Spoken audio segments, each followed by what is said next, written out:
Good morning.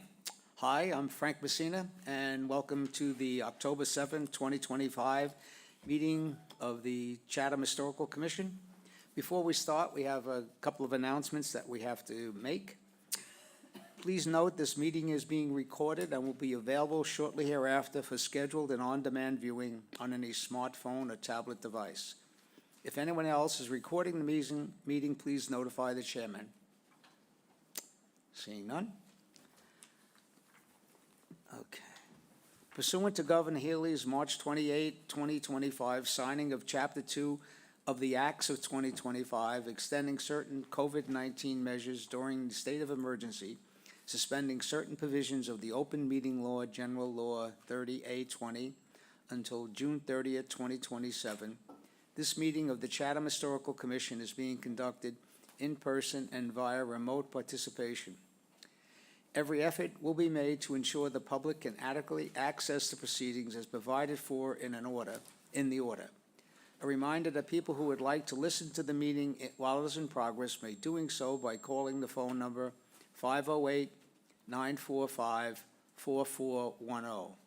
Conference ID 633-999-278 #, or join the meeting online via Microsoft Teams through the link in the posted agenda.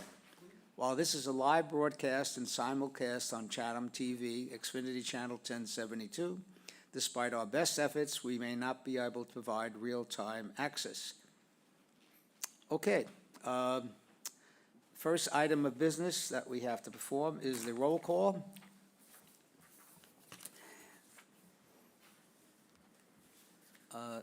Bob Lear. Here. Nancy Barr. Here. Stephanie Hamilton. Here. Robert Stevens. Here. Janet Tennyson. Here. Robert Wilson. Here. Sandy Porter, alternate, is here, and the chair is here.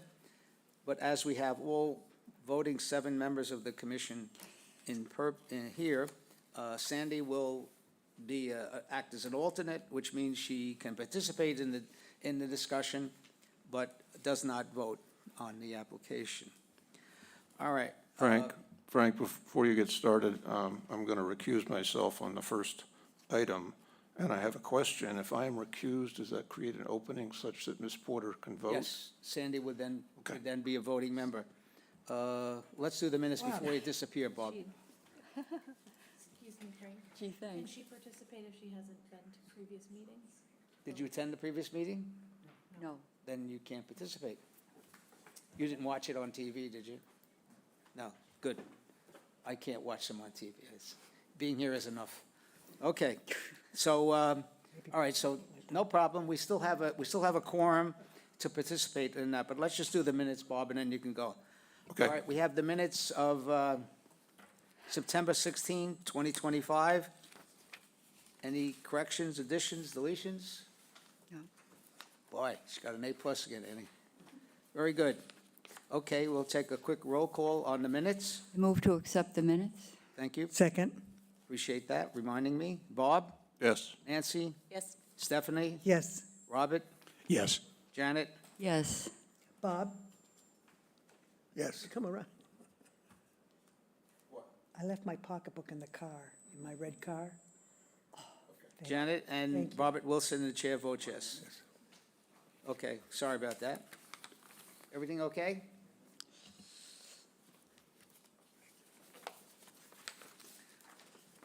All right, as you just heard, the vice chair, Mr.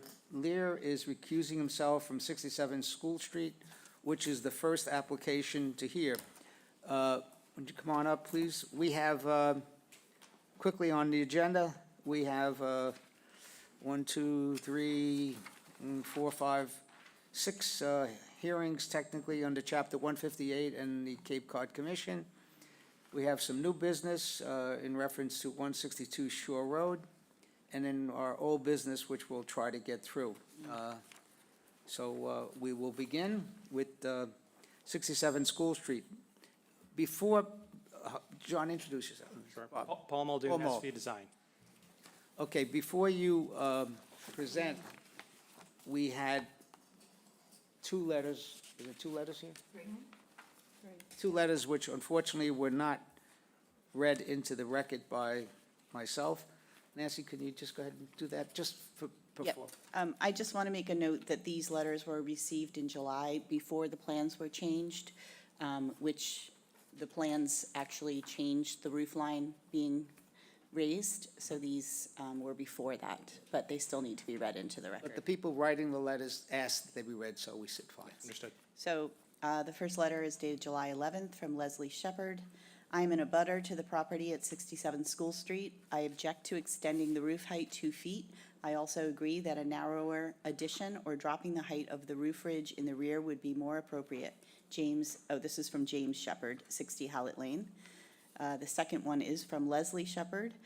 I am the co-owner of 60 Hallett Lane and a butter to 67 School Street. I object to the owner's proposal involving removal of the existing roof to enable extending the height about 2 feet. Additionally, I am opposed to increasing the building's sidewall width further to the rear, which would alter the classic bungalow form of 1910.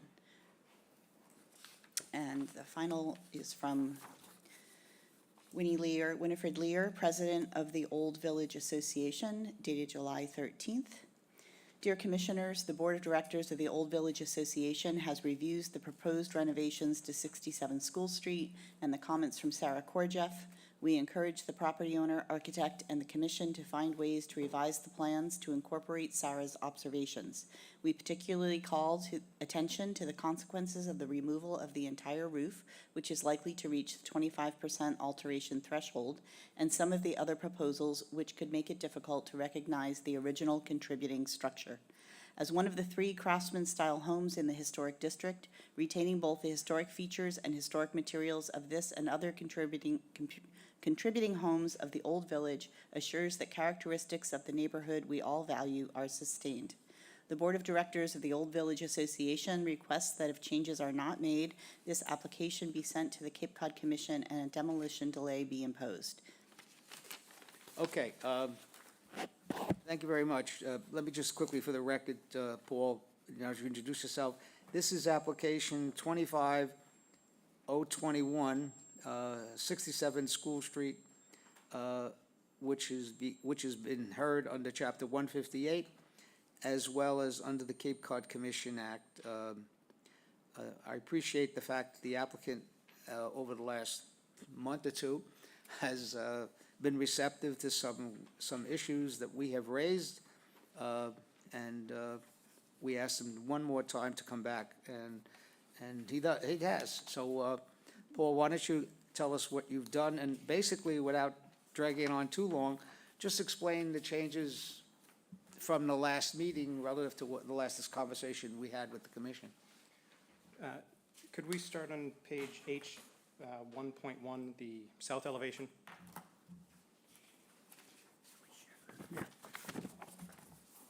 So hearing the commentary from the previous couple of hearings, going back and really being some introspective on how and why the owners want to use the home, we have removed the chimney mast. So the chimney mast, the fireplace is completely gone. Thank you very much. I'm sure that was a little bit of a burden on the owners, but Yes. we appreciate it. Now, to point out, we have added a gas unit inboard of the exterior house, but there will be a vent on the outside. It will be low slung,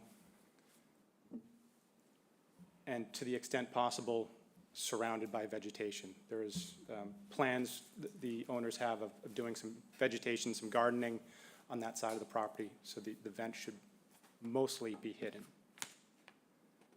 Going back to H1.1, please, or H1.0.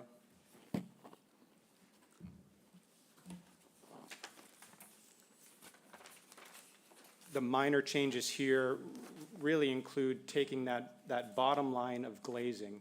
That includes the door, that includes the side light windows and the double hung windows, and bringing that consistently across our proposed elevation here.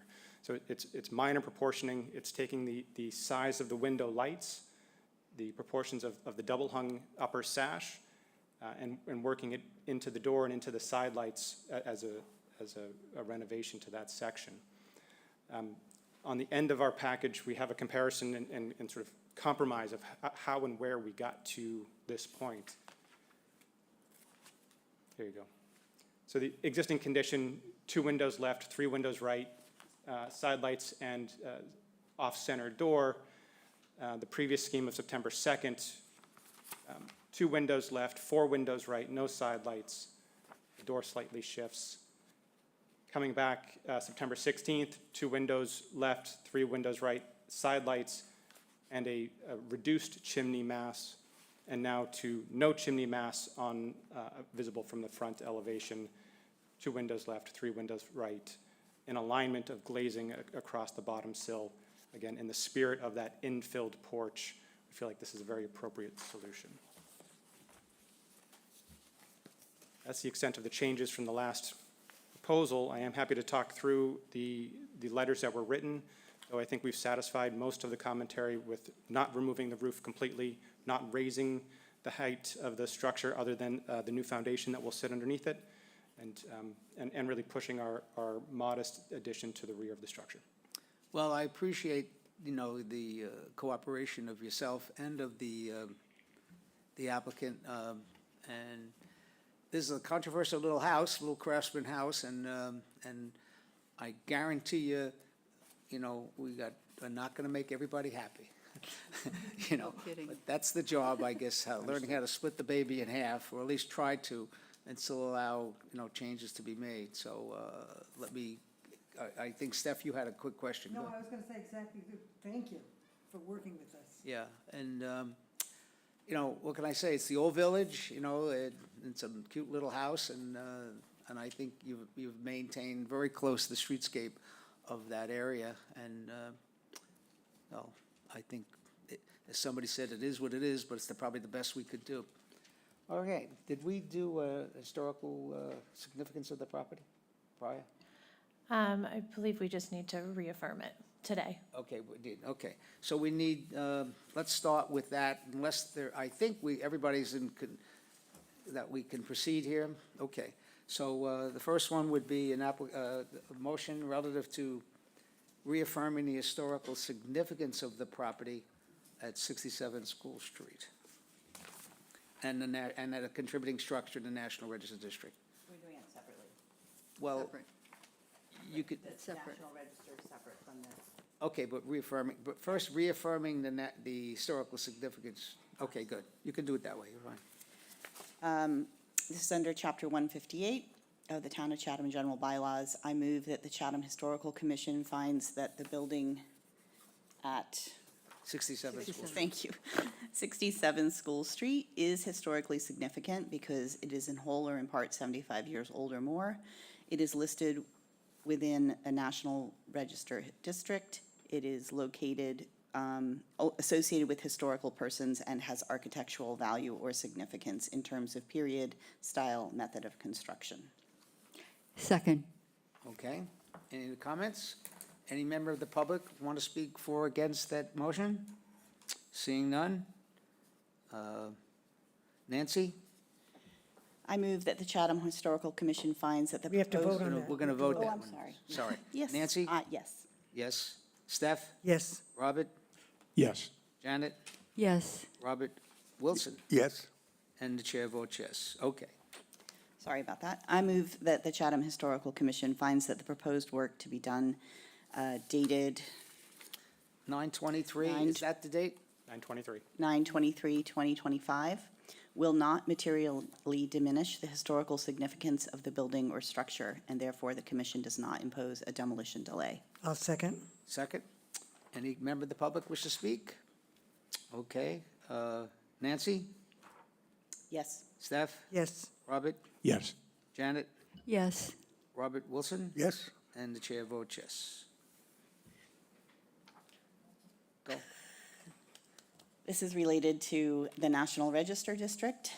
I move that the Chatham Historical Commission confirms that the home at 67 School Street is a contributing structure in the National Register District. You want me to do it separately? Second. Okay, any other comments? Any member of the public? Nancy? Yes. Steph? yes, Robert? Yes. Janet? Yes. Robert Wilson? Yes. And the chair votes yes. Last but not least. I move that the Chatham Historical Commission finds that the materials presented on 9/23/2025 showing the proposed alterations and renovations do not constitute a substantial alteration to a contributing structure located in the Old Village National Historic Register District. I'll second. Therefore, a referral to the Cape Cod Commission for review is not necessary. I'll second that. Okay. Any member of the public wish to speak? All right, Nancy, Yes. Steph, Yes. Robert, Yes. Janet, Yes. Robert Wilson? Yes. Chair votes yes. Paul, thank you very much. Yeah. And Thank you. thank Appreciate the process. The owners, are they not, they're not here, are they? They're not here. Okay. They're not here. We appreciate them. slogging through this thing, but I know the first time when we met and you said, I want to talk to you about a house, I went, whoa. Yep. So anyway, The process is appreciated and continue to do better in these historic homes as we move forward. okay, great. Thank you very much. Thank you. Okay. We got another easy one. The next hearing is on, is 25033. Again, this is a continued application from 9/16. Be heard in accordance with Chapter 158, the demolition delay bylaw. And again, to the members of the public, this is an application that's been for us a couple of times, and we, at the last meeting, we asked for one change relative to the facade of the house. And so why don't you introduce yourself formally and just tell us what you've done since we met? Yes, it's Thomas Moore from Moore Home Design Company, representing Charles and Marcia Aarons. And the changes we've made have to do with the front elevation. So there was a revised plan, drawing A1, that if you could get to that one, kind of shows what this one shows. It shows the plan on the top right, or the elevation on the top right, is the revised one, which is what we were here before today. The one on the top left was what I presented on 9/16. And the one down at the bottom is the existing front elevation. So as far as the changes that we made, we dropped the roof pitch on the structure, so to drop the height of the ridge down about 1.5 feet. So comparing that with the existing, it's roughly about 2 feet higher than the existing ridge. We reduced the width of the front shed dormer. On the original proposed, it was 16 feet wide. We've reduced that to 14 feet wide, so it gets closer to, although not exact to the existing, but it's getting closer. We also dropped the height of the wall itself down from 7'8.5", which is standard height, down to 7 feet, and reduced the size of the windows in that dormer. The windows themselves, I need them. It is in a bedroom, so I need egress windows, and I couldn't do much more than what we've done there in order to get egress windows legally Understand. out of a bedroom. Yeah, so the height of the windows in the original proposed they were about 4.5 feet tall. These are just about 3'4" as far as the height of the window.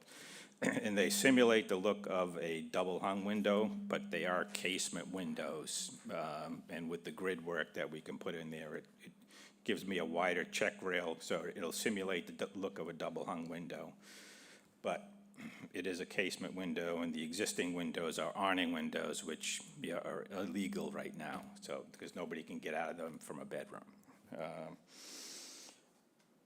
I think those are all the changes that we made to the elevations. Yeah.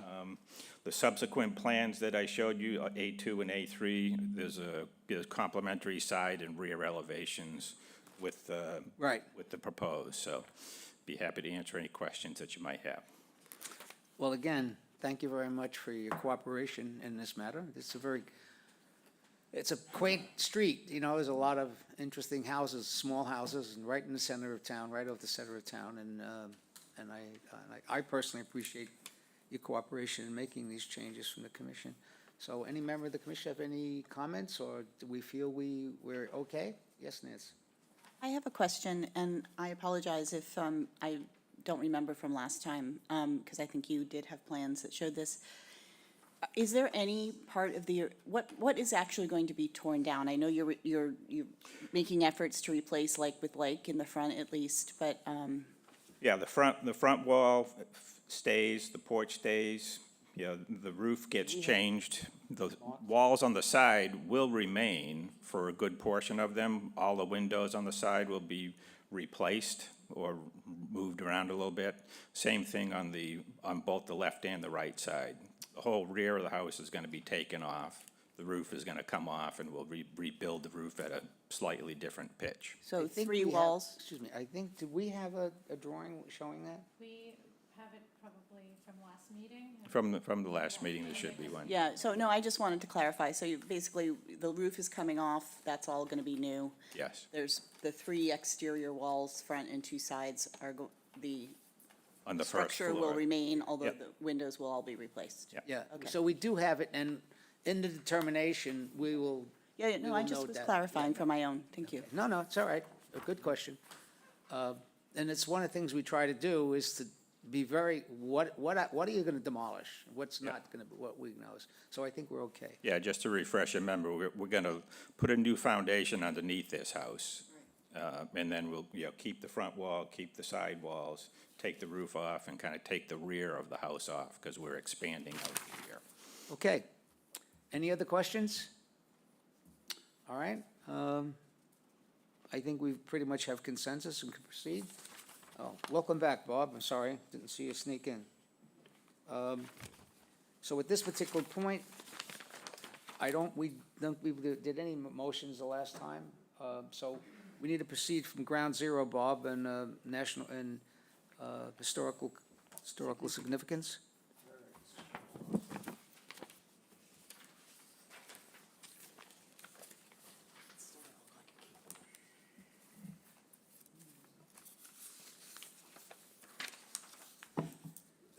We did not do historical significance? No. Before, right, okay, got it. I move the Chatham Historical Commission finds that the building structure located at 53 Seaview Street, sorry, Thank you. is historically significant because it is in whole or in part 75 years old or more. And the commission also finds it's associated with some historical events and political history of the Commonwealth, and it possesses architectural value or significance in times of period style. And that's it. I'll second that. Thank you very much. Any other comments from the public, the commission? Okay, quick, Nancy, Yes? Steph, Yes. Robert, Yes. Janet, Yes. Robert Wilson, Yes. and the chair votes, Bob, you're, Yes. sorry, and the chair votes yes. Okay? And the second part is, the Chatham Historical Commission also finds that the proposed work to be done dated September 30th, 2025 will not materially diminish the historic significance of the building, and therefore the commission does not impose a demolition delay. Second? Any other comments from the members of the public or the commission? Okay? Bob, Yes. Nancy, No, I'm afraid I can't support this. I'm sorry? No. I feel it will diminish it, but I realize that's okay. It's not. Okay, I didn't know that. Stephanie, Yes. Robert, Yes. Janet, Yes. Robert Wilson? Yes. Chair votes yes. All right, thank you very much. Okay, thank you very much. Okay, I know it's a lot of change to that house, but in my view, it's better than the full alternative, demolition. yeah. So it's a compromise. That's right. That's our middle name, Thank you. or at least we try anyway. Okay. Next application is 25035, 127 Stage Harbor Road. Boy, that's, No, No. 22. oh, Shady Lane, sorry about that. Shady Acres. Sorry, 25034, 22 Shady Acres. Shady Acre Drive. Is somebody here? Oh, here he is. Mr. Riley. Mr. Riley, you're Shady Acres? Shady. Look shady. The junior partner, We also have someone on. Maybe, but I was told that the designer was going to be here too. So, He is online. Oh, good. Yep, Tavis Better. Good morning. This is a property which is, there's no Form B on the property. It is not located in the National Register District, and I think it just snuck in under 75 years of age.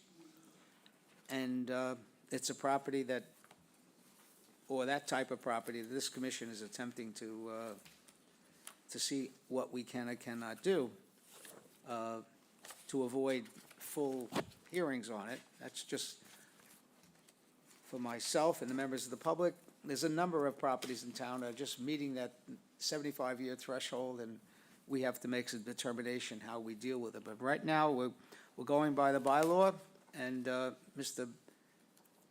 Riley, why don't you just give us a quick overview of what's happening? Well, let me find out what's happening. Well, I'll tell you what's happening. Why don't we have the designer tell us what's happening? Yeah, I'm happy to present if you like, if it's convenient. Yes. So what we are looking to do is. I'm sorry, I as you missed can- that. Nope. I missed that. He asked if we can hear him. Can you introduce yourself? Yes, my name is Tavis Babbitt, some 85 McGurty Road in Eastham. I'm the designer on the project, and we were looking to add space to this house that's kind of tucked behind Main Street, as you can tell. And I know you visited the site already, so you're familiar with its proximity, but the house is located quite a distance off the main road, about 195 feet to the closest corner that we're working at. And it is completely hidden from Main Street by 1952 Main, as you probably saw there as well. And if you were trying to get there, you were probably like me and you passed the road maybe once or twice because it's very small, the access, and tucked behind many trees. So the actual visibility from Main Street is virtually zero from any point just because of the existing trees. But that taken aside, what we're looking to do is basically expand the footprint of the existing house to include a bedroom space that's more functional. Right now, they're a very small 9 by 10 for the bedroom size. So we're looking for something that would fit a more reasonable size bed and a bathroom, full bathroom as well. And there's currently no mudroom entry area. It comes right into the kitchen, so that was the other addition that we're looking to do. In the style, we're keeping the Cape kind of style, more like a keeping Cape look. As you can tell from the front elevation, it faces Shady Acre. And stepping back faces with gables that step back as well. And keeping the scale underneath kind of the existing structure scale. So what we're adding is actually going to be about 10 inches lower than the current main ridge that's there. We will be leaving a front facing wall. That's the existing small bedroom there. As you look right kind of in the middle, there's a small peak that's tucked right in between the additions that we're adding. We are changing the roof pitch on that, but the footprint of that is going to stay the same. So that was the effort we're trying to make, just make the improvements that were needed for kind of the family that's going to be living there full time, and also improving many things like the energy efficiency, because, you know, house built in 1950 doesn't have very good insulation or R values and windows that needed some updating. So that's where we're at with this project. That was the design intent. Happy to answer any questions you might have. Okay, well, I should have cut you short in the beginning. We did have a site visit. I believe everyone at the commission was there at some point. And so really, the first issue we probably should be discussing very simply whether or not this is historically significant or not. And Well, if I could be heard briefly, this is an old cottage colony. So this is a building that was built where a family could stay for a week or so.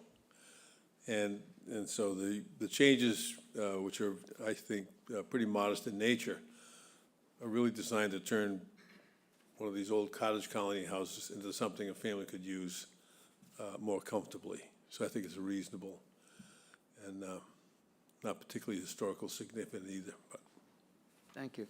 Well, you know, why don't we just quickly cut to the chase? My feeling, it's not. What are their sense in terms of the other members of the commission relative its historical significance and whether we even want to proceed? Robert? I just have a couple comments. In visiting the site, there's very small setbacks, particularly as you face the building on the right. Christina, were there any letters from abutters? I did not receive any letters. Okay, because it is as you mentioned, a colony of small cottages, but it has to be livable, and by my math, it's only 105 square feet being added, so it's kind of 10 by 10. And if the neighbor on the right's not complaining, I have no issue with it. Well, how do you feel about historical significance was my I question. don't believe it's historically Okay. significant. Bob? Yes, I agree with Robert Stevens that it's a charming building and a nice colony, but not historically significant. I don't believe it's Steph? historic. Yeah. Janet? I agree, not historically significant. Nancy? I agree. Bob? I agree. Sandy, you got any comments, even though you're not voting? I think it's a charming cottage, but no, I don't see any historic. Okay, good. Sorry to end it that way, but we could proceed very quickly. Mr. Lira?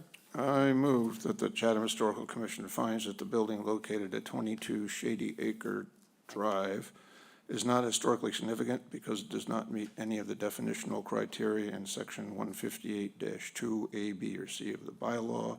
Therefore, the commission does not impose a demolition delay. I'll second. Okay. Any member of the public wish to speak for or against that motion? Would you come forward, sir? Brian Phillips, 374 Orleans Road. Hey, Brian, you know, I was at the ZBA the other night, and they made me take my hat off. Yes. Well, she's a lot tougher than you. She's like Judge Judy, Yeah. chair of the ZBA. So I'll take it off. No, for you. no, I just- know. I think don't it's a want very the nice light, hat. You know, I have the same problem as you. I don't want the light to reflect off and blind all the cameras. I personally love the look of these little cottages. I do think they are an important part of the character of Chatham. I do know the people that live there, and I've spoken to their neighbors. And all the neighbors are in support of this project because these are good people. And they did get a letter from the abutter at the ZBA, and they are in full support of this project. And you may know her. We play pickleball with her, Jill. So, you know, when it comes to improvements like this, that's for people to like live in town, I'm definitely in support of them. If it's for, you know, to be, you know, extra bedrooms for short-term rentals, you know, I'm against these types of projects. But for this one, they're good people, and I think you should approve it, even though you already have. Thanks. Thank you very much. Brian. You know, it hit the nail on the head in terms of that, in terms of cottage. This commission is wrestling with a number of things, but the issue of cottage communities is an item on our agenda, if you will, relative to utilization of our preservation consultant, Eric Gray, in upgrading some of our Form As and Form Bs. I like, when we declare something historically significant, to have more than opinions, you know, someone professionally look at it. And so we are attempting to do that because there are numerous cottage communities in Chatham, and they need to be documented. Whether we can, hopefully we could save some of them, but I agree with you, Brian. Yes, it is something we want to look at. Yes, sir. My name is Richard Creeth. I live at 1934 Main Street, so I'm in a butter immediately east of this property. I have no problem with what's being proposed here. I think this will improve the house, hopefully not significantly detract from it. And so why am I standing here? Because I heard you say it's not historically significant, and although I understand your logic for that, I'm concerned about the history of these colony cottages too, and I just wanted to give my advice to the commission to be cautious and make sure that if you err on any side, it's to err on the side of historical significance rather than the other way. Just my opinion. Do you live in Chatham? Yeah, 1934 Main Street. We have an open seat on the Historical Commission. And if you, this passion which you're expressing, I appreciate it, because I would love to have another member of the commission, you look a little younger than I am, and, you know, who would come on the commission and take the mantle and proceed with that effort. I'll give it some thought. Thank you very much. So he supports it, right? Okay, I think we're done, and we're going to take a roll call. Well, if I could, I want to make one brief comment. Yes, sir. none of these cottages were constructed in accordance with the building code. In fact, when they were constructed, there really wasn't much of a building code. Each town had their own building code. And so I understand the idea of historic preservation, but it's got to be something that is usable in today's world. That's all. Thank you. Well, it's a good point, but I know William Nickerson, when he built his house in 17-something, there was no building code either. I know, but that was designed to be used year-round.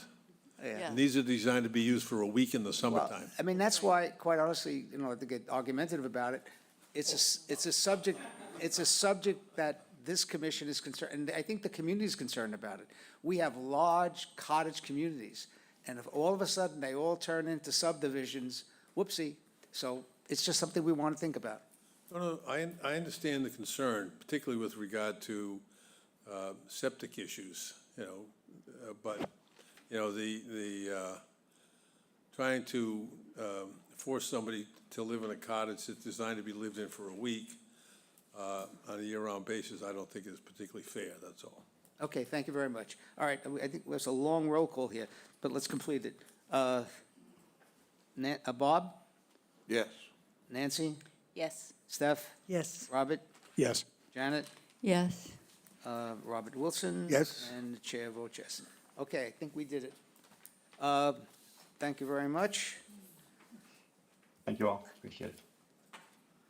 You're welcome, sir. Okay, here we go. Last but not least, in terms of hearing, 25035, we're doing pretty good, guys. 127 Stage Harbor Road. This is Chapter 158, demolition delay. This application has been here before, and let me just put this in perspective for the members and for the public. This is an application for a full demolition of a cottage, a house, rather, which was probably built originally as a summer house, as Mr. Riley said. And it's approximately 120 years old.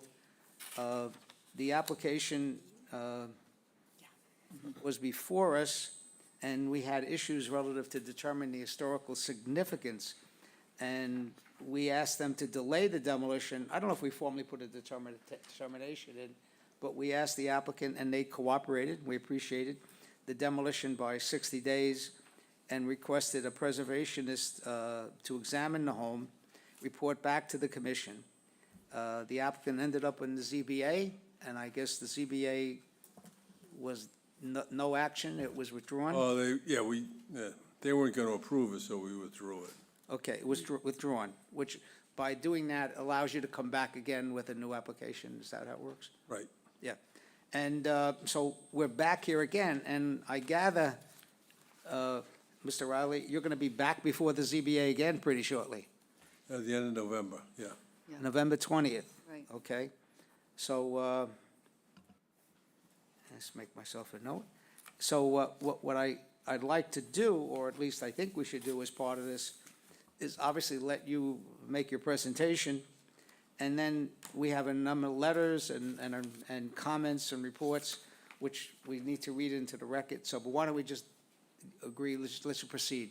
Okay, great, thank you. So this is a building that was built in 1908, 1910, something on that order. Whether it was a cottage or a supporting structure for a larger estate, we don't know for sure. I know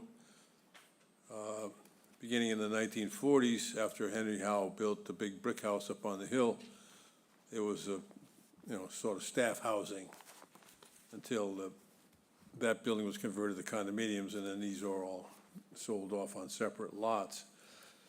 And the changes that have been made over the years, particularly, can you put up something that shows the original? All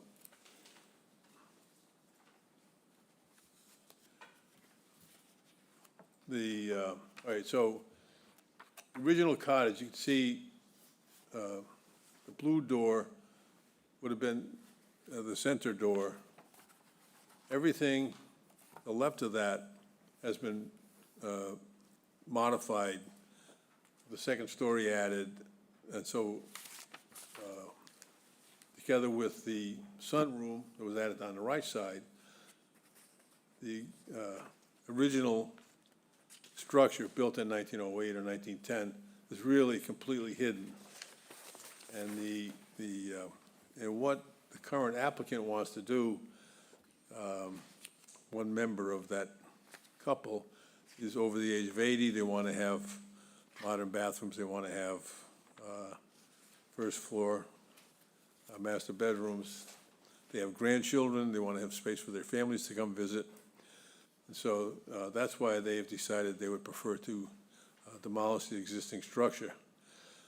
I did look through Mr. Recker's preservationist report, and his guidance was, well, if you take off the sunroom and take off the additions on the left side, you know, you can rebuild the thing and it'll be just the way it was in 1910. But the likelihood of that being economically practical, either as a cost item or as the end result, in terms of livability, it's just outside the sphere of normal human living. I mean, it's an older couple, they have grandchildren, they want to have come visit, and I think the modifications to the design they're very traditional, and I think they'll fit well in the neighborhood. And so, although we agreed to the demolition delay as proposed by Stephanie last time, we really believe that at this point, we should be allowed to proceed. Okay, thank you very much. This is a tough one in a sense on how the heck we proceed. I guess the first item we really need to discuss is where we are relative to the issue of historical significance, and that kind of, sets it up. Whether it is or it isn't. And the commission was divided the last time relative to whether or not it was historically significant, and we didn't know how to proceed, and we didn't want to. We were hoping for more consensus of the board on that subject. Subsequent to that discussion at the last meeting, we did ask for a report. I'm sorry? I heard something. We did ask for a report, which we have, and I guess what I'd like to do, because you mentioned it, Bill, is to bring up, the person who made the report and give him a couple of minutes to explain what it is. We do also have, I guess this is a letter from a nearby resident? Yeah, so we have that, which we need to read in the record too, relative to the issue of historic significance. So why don't we start it that way? It might be the easiest way to do it if everybody agrees. And I'll ask the preservation, Mr. Fred Ecker, to come up and give us, I don't want to read the whole thing, Fred, but, if you could just tell us what your thoughts on the matter and focus on the issue of historic significance, which is the first item that we have to deal with, so, okay. Well, this house falls into the category. Just introduce yourself. Oh, Fred Ecker, historic preservation consultant. This house falls into that category of colonial revival, which the town has many of. So I think you really need to think hard about it. Has a lot of significant interior details, exterior details. Some of the exterior has been blocked, yes, but the core of the house is still there. And I'm worried that a much larger house on that streetscape is just going to ruin that whole view of that whole area. Okay. So your thoughts also in here, in addition to relative to the core, was, and that's our dilemma, yeah, it's a core, but what do we do about it, and how we handle it? Our hope was that, again, I don't know much about the building lot size, that an addition could be added to the rear and try to preserve the front portion of the house as it looks. Yeah, Or by removing those side porches. okay, all right. That was our hope. The other members do you have any comments relative to this report? Go ahead, Robert. Yes, I was very intrigued by the view showing the core house. And it is very attractive. And if that could be preserved as William Riley suggested as an option, which the applicant is not currently looking at, the applicant feels it would cost too much, and the applicant felt it would not be practical in terms of living space. But if you could preserve, go remove all the adjacent buildings, porches, and come down to this attractive core. Which drawing are you looking at? He's looking at a photo. Oh, okay, fine, all right. Thank you. That was our suggestion, that you try to Yeah. store the I can- front view and put any new work behind it. If I can just finish. Yeah. You should at least evaluate the cost of that, because you could add living space, as Okay. Fred was saying. All right. Bob? Robert? Yeah, I agree with what Mr. Wilson has mentioned. I was there on the visit yesterday, and I hadn't seen this property before. But based on the streetscape and the other homes in that area and the age of the property, I mean, in my mind, it's historical, the core of the house. In fact, there isn't any question in my mind. That's a very special street. A lot of people go along there, and it's quite lovely. And to put a big modern plastic house there would be historically incorrect. Steph? I would also like to see brought down to the core house and then built and back. Yeah. Janet? Yes, I agree with my colleagues. I was involved with the site visit in 2022, but then further research really does show that this home does have historical significance in the history of Chatham. Was Nancy will probably expound upon that. Okay. Nancy? Well, I just did a little research last night because I always like the narrative story, and we don't have a form on it, so we didn't have that kind of narrative. I mean, I think it's inconclusive, but there's a 1914.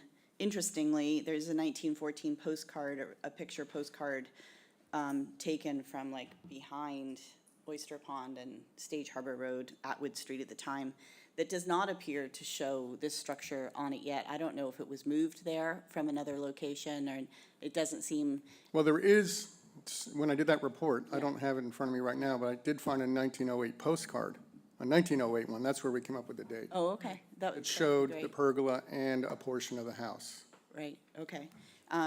So, you know, it's not on the 1910 map, but it is clearly, when you go to that house, the core of the house is historical. The sheathing is now plastic, but you can tell that the door, the front door and the surround are original, the chimney's original. So however it ended up on this property and you know, what year it was built, I do believe that it's historically significant. The property was owned by the Howes brothers, who ran a leather company in Boston. That family built the big brick building, but as you said, That was the large house, that's the brick building was, so all the brothers, the 5 brothers owned it. They all passed away quite young. I think by 1955 or something, they had all passed away, and it went to family and started to be sold off, but I wonder it why was a that, I wonder why that significant house family. is so big. Yeah, well, so it was used by an extended family of brothers who made a lot of money with a leather business in Boston. And this particular property was owned by one of the brothers and went to his son, who then sold it on, and then it got divided up. But anyways, I think it's historically significant. Okay. And I appreciate the work that Fred did to help give us the information we need. Bob or Sandy? I must say, I had a little trouble sort of imagining what the building was like originally, but Mr. Ecker's report lays out a couple of items regarding the east and the west facade. And looking at the picture that Mr. that's up there now, I can see that there is a basic core to it, which in and of itself would not provide adequate living space, but with some appropriate additions, I think would solve Mr. Riley's client's purpose. Is that the rear facade, if I remember correctly? Is there a front facade? That's the photo? rear, right, yes. Yeah. Correct. But I was just looking at one of the front ones. It's in your report, too. So I would agree that it is historically significant. Okay. Sandy? I am in agreement. I think that the core part of the house is historically significant, should be saved if it can be. Okay. I concur. We seem to be pretty well unanimous on the issue of historic significance. And one thing that we need to do, Christina, I don't know, we are currently updating our Form Bs, under contract. Not yet. Are we under contract yet? We're under contract. And so I'd like to ask Christina to add 127 and that house over, whatever that address is of the large one. The issue here is, quite honestly, we don't have a Form B on the property. Why don't we have a Form B on this historic property? Well, we do. It's included in the Form A when we were attempting to make Stage Harbor Road, all of Stage Harbor, a National Registered District. That street is one of the most historic streets in town. Fortunately, when this commission did that about 10 years ago, we were slapped down by the residents of Stage Harbor Road, and we decided, discretion being the better part of valor, that we didn't pursue it. So just something to think about in the future for the next commission members. All right, so I think we're pretty well unanimous. I do have some other correspondence which I have to read. Christina's going to remind me to read it. Okay, I'll let you do it, lady. You got it? This is a correspondence from? This is from Edward Warren and David Preston at 115/117 Stage Harbor Road. It's dated October 4th, and it's a little bit long, but I think it's it mentions the streetscape, which I think is important for us to consider. Anyways, our Carriage House condominium property at 115/117 Stage Harbor Road surrounds the property at 127 Stage Harbor like a giant fish hook and creates a very close-knit neighborhood where what happens to one property has an immediate and direct impact on the others. Each property, 115/17, 125, and 127, has a kind 360-degree view of the others in some respect. Managing people and vehicle flow in such close-knit quarters is a constant challenge, something the Warren and Preston families have helped to do for 40 years since 1985, the year we moved into our homes across from the town beach on Oyster Pond on Chatham's Loop. Recently, the owners of 127 Stage Harbor have submitted a new, updated proposal for 2025 to demolish their property and construct a new home. That new proposal is substantially different architecturally from the earlier 2022 design in a very positive fashion, with a new gable roof format instead of gambrel that more closely fits the streetscape of this neighborhood. While the original small cape built in 1905 would come down, parts of its valued woodwork and flooring would be utilized in constructing the new building. And today, it should be evident to all that the existing small cape home has suffered from real neglect for the last 5 to 6 years and is in poor shape. More significant to maintaining the streetscape for this location may well be the eventual landscape and plantings around the home. The surrounding properties have created an environment where greenery of all kinds, including flowers, shrubs, and large trees, have established a park-like setting for these properties that once were part of the large brick estate home located just a little bit further down Stage Harbor Road. Vital to this streetscape is the preservation of the 3 large trees on the 127 property that need to be carefully pruned and cared for, especially the giant linden tree at the northeast corner, which abuts the southwest corner of 115/117 along the heavily used right-of-way. That tree's exposed and very extensive root structure will need to be dealt with most delicately by a trained arborist for the tree to survive. Also of real significance to the streetscape here is the intricate curved top wooden entrance arbor, which connects to the classic wooden fence of the Old Chatham Village Loop. The arbor and fence have provided a gateway image of the Oyster Pond neighborhood for many decades, making this streetscape memorable. See the attached photograph, which you can share, illustrates the arbor fence and nearby old cow barn as they were in the 1920s. The arbor and fence should be preserved and rebuilt using durable hardwoods or man-made modern materials that look just like real wood. In summary, in light of its existing condition, on balance, we feel that a decision in favor of demolition for the 1905 structure is appropriate at this time. Attention should now be paid to the related factors of landscape trees, arbor, and fencing, which will contribute much more to sustaining an appropriate streetscape for this section of Stage Harbor Road into the future. Okay, I think that's it. Can I right. speak, Frank? Excuse me? May I speak? Yes, of course. I was just going to say, that concludes all of the correspondence for and against it. All right, go ahead, Bill, I'll say it afterwards. All right, thanks. Christine, would you lift up and show the rear elevation again? Okay, so as I indicated in my statement, Mr. Ecker's suggestion is that the sun porch on the left and the additions on the right be removed. And so then he suggests that the addition should go on the rear of the building. So this is the rear of the building. So where's the addition gonna go? It's gonna cloud up this front. The blue door on the other side is not operable. It's been closed off on the inside. I mean, there's very little left of the existing structure that is actually usable.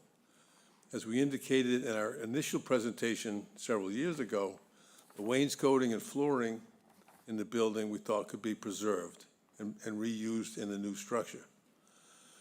But incurring the cost of removing the existing structures and then putting some addition on the back just so that people who walk by can look up and see, you know, a classic colonial design, imposes a very unfair burden on the property owner.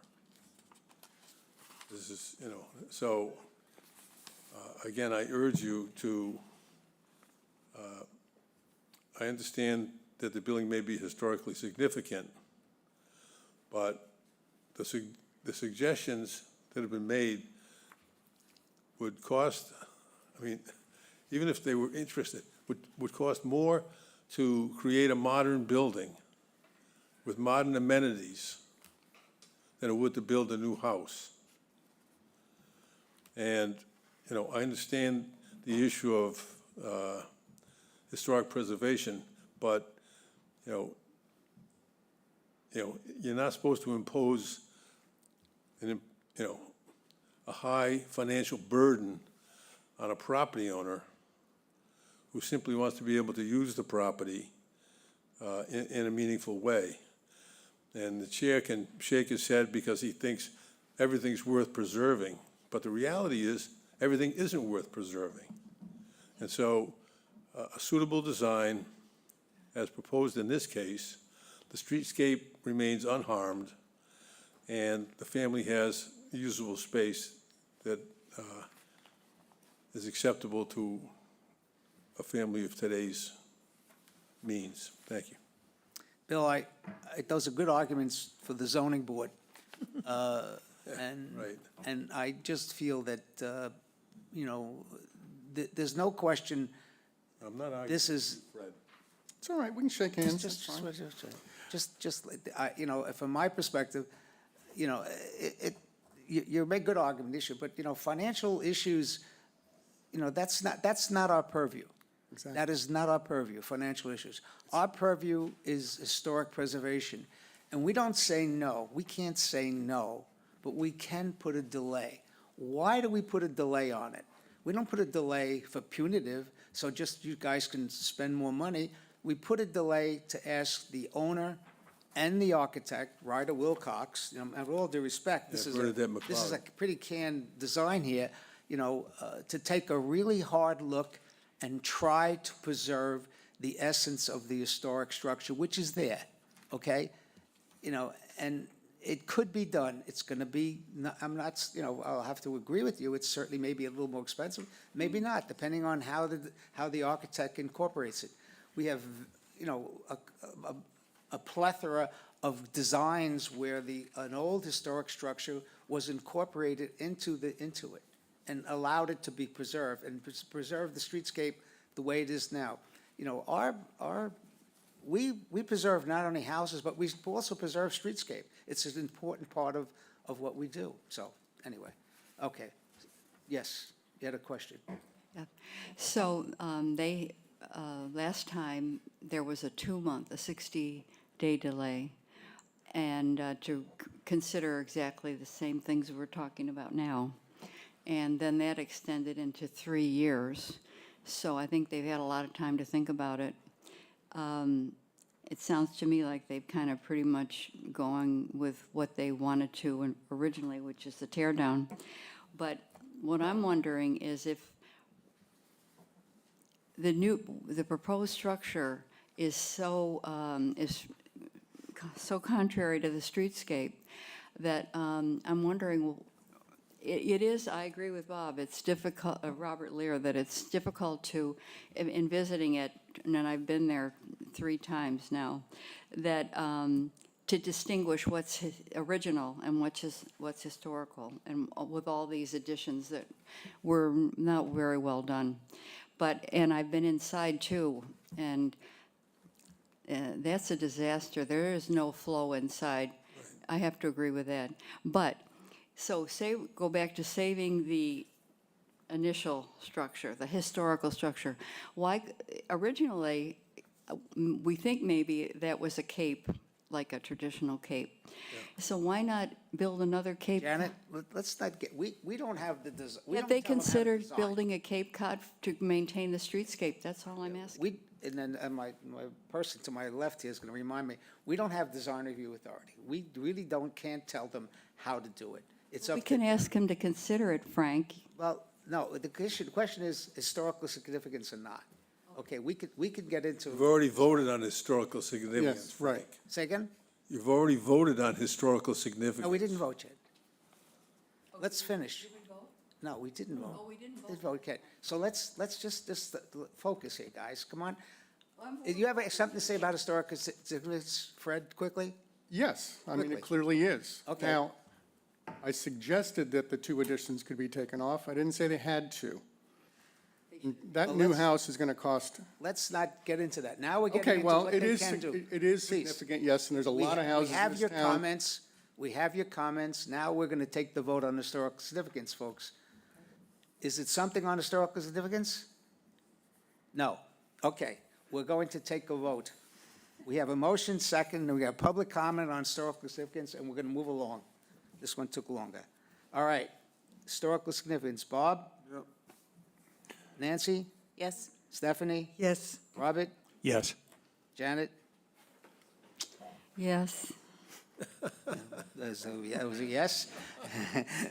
Robert Wilson? Yes. And the chair votes yes. Okay. Excuse me, Frank. Now- We didn't actually do an official motion. So if he could just do an official motion with a Oh, okay, second. I thought we had a motion. No. Sorry about that. Correct that vote. You guys are confusing me. Let's go. You're confusing me. Go, Bob. All right. I move the Chatham Historical Commission finds that the building located at 127 Stage Harbor Road is historically significant because it is in whole or in part 75 or more years old. And the commission also finds that it is associated with one or more historical persons or events within the town and possesses architectural value or significance in terms of period and style. Okay. Second, please. second. Any members of the public wish to make a short comment? Please. Hello, my name is Janet Whittemore. I'm the owner of the home, my third great-grandfather's home at 727 Main Street in Chatham. I am 74 years old. I learned how to swim at the age of 3 at Oyster Pond. The memory of this home is sketched hard into my memory, and it's hard to think how the streetscape will be forever changed. I am a lover of antiques, Obviously, as a single woman, I have taken on a nurse's salary, my third great-grandfather's home. And I have found if money is the issue, which I would disagree with, it takes ambition to restore an antique.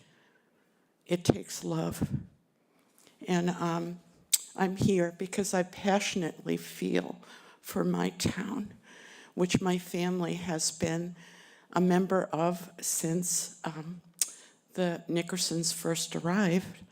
And the Young family has been here pre-revolutionary, and many members of my family actually fought in the Revolutionary War. And just in closing, I myself am, as I grow older, am very concerned about my own estate and what will happen to it. I've tried to get it on the National Registry, but they require a historical representative, and the person that I chose kept all the information for a year and then wanted $10,000 to represent me. Anyway, that's all I have to say. I am concerned about this property at 127. I do not want to see any more wealth sprawl. Thank you. Thank you very much. Any other members? Yes to speaking to historical significance? Sorry, guys. We're approaching Sorry lunchtime. for what? We're not, we want to listen. Go. Okay, so Introduce yourself, please. Ellen Briggs, Protect Our Past, and I am, if we can't impact this community on the value of maintaining these historic homes, let's talk about what it does to the cultural economy of Chatham, and they disappear. I'm just going to do a few bullet points, and we can have a further discussion at another Very time. quickly, please. So, the role of historic houses in Chatham serve as tangible connections to the town's history. Its story, period, architecture, culture of its time shapes its unique community. It provides meaningful connection to the past to the present.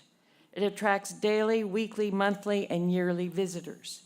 It brings in significant rental and consumer spending dollars for town businesses. Shore Road, Stage Harbor Road, Main, Bridge, Seaview Street, Cross Streets, Barcliff Avenue, plus some streets found in North and South Chatham are filled with walkers and bikers and drivers. And they look to the left and the right. They don't even look where they're going because they're enraptured by the historic houses that are still standing. And that adds, and then add to those the ambling through the old village. Ellen, It's a way I to. think we get your sense. Right, and so I'm going to, one last sentence. Thank you.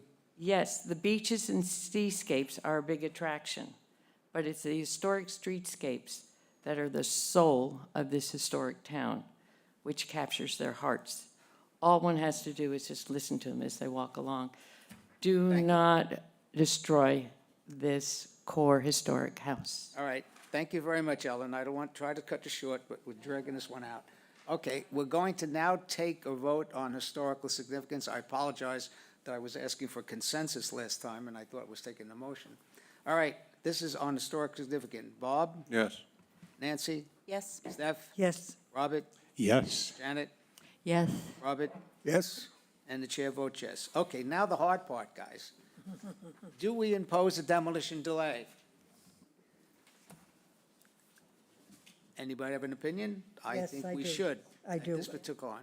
I feel very strongly you that we think? should.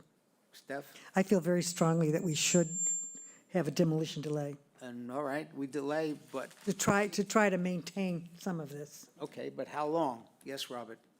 18 months. I'd say 18 months. Go. You're next. You didn't turn it on All yet. right. I agree with the demolition delay. I'm not going to say how long, but we've got to preserve this core house. Bob? Yeah, my thought was a demolition delay should be long enough to be necessary and sufficient for the architect to take a fresh look at how you could make additions. There's got to be a way to add space for the people. somehow. I mean, as you said, there's very clever, many designs that are possible. I agree, you can't easily come up with it right now, but the architect can come up with stuff. You feel? Well, you know, because if you impose it long enough, Excuse me. you know, one of the members of the Let's family not will have a die, and conversation. then Robert, it won't be a Mr. problem. Riley, thank you. Do you have a sense in terms of the time of a delay? Necessary, at least 2 months, but sufficient, maybe. I just wonder, this house was looked at 3 years ago. Yeah. And nothing has happened to it. So 2 months, I can't see doing much. Longer than that. Janet? Well, I was hoping they were thinking about it for the last 3 years. Well, obviously they weren't, so. So what makes us think that we're going to be, that this is going to, a demolition delay is going to accomplish what we're hoping? Well, we can only hope. Nancy? Yes, a demolition delay.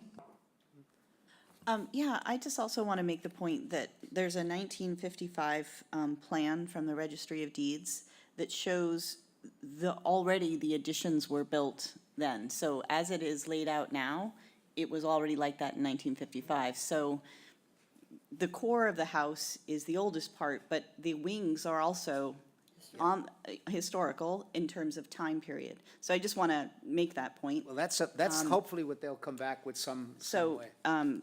and yes, I believe that we really have no choice but to impose a demolition delay. I agree with delay. I would suggest a year, but that's neither here nor there. All right, so I guess I have to do it. I would propose we put a 9-month demolition delay on the, 9 and 9 is 18. I guess I do compromise a lot. So, sorry? doesn't care what I think. No, that's not true, Sandy. Go. I would support Bob Lear, 365 days. 9 months a year. Okay, give me a motion, Robert. Chatham Historical Commission also finds that the proposed work to be done dated, looks like September 4th, 2025, will materially diminish the historic significance of the building, and therefore the commission imposes a demolition delay in the amount of 365 days. Do we have a second? Second. Second. Okay. Any other comments? We're going to take a roll call. Bob? Yes. Nancy? Yes. Stephanie? Yes. Robert Stevens? Yes. Janet? Yes. Robert Wilson? Yes. Chair votes yes. Thank you. Okay. I knew that was not going to be easy, but they don't get any easier. All right, we are done with our hearings. Do we need a break? Any members of the commission feel they need to take a break? No? We're going to press on. Okay. We have,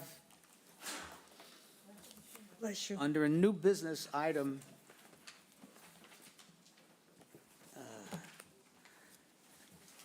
is Mr. Briggs here? Oh, jeez. When did you sneak in? Just a minute ago. Okay, good. I'm not completely losing it. I didn't see him either. Thank you. I did. I did. All right. The subject here, and this is a discussion, not a hearing per se, and the discussion is 162 Shore Road.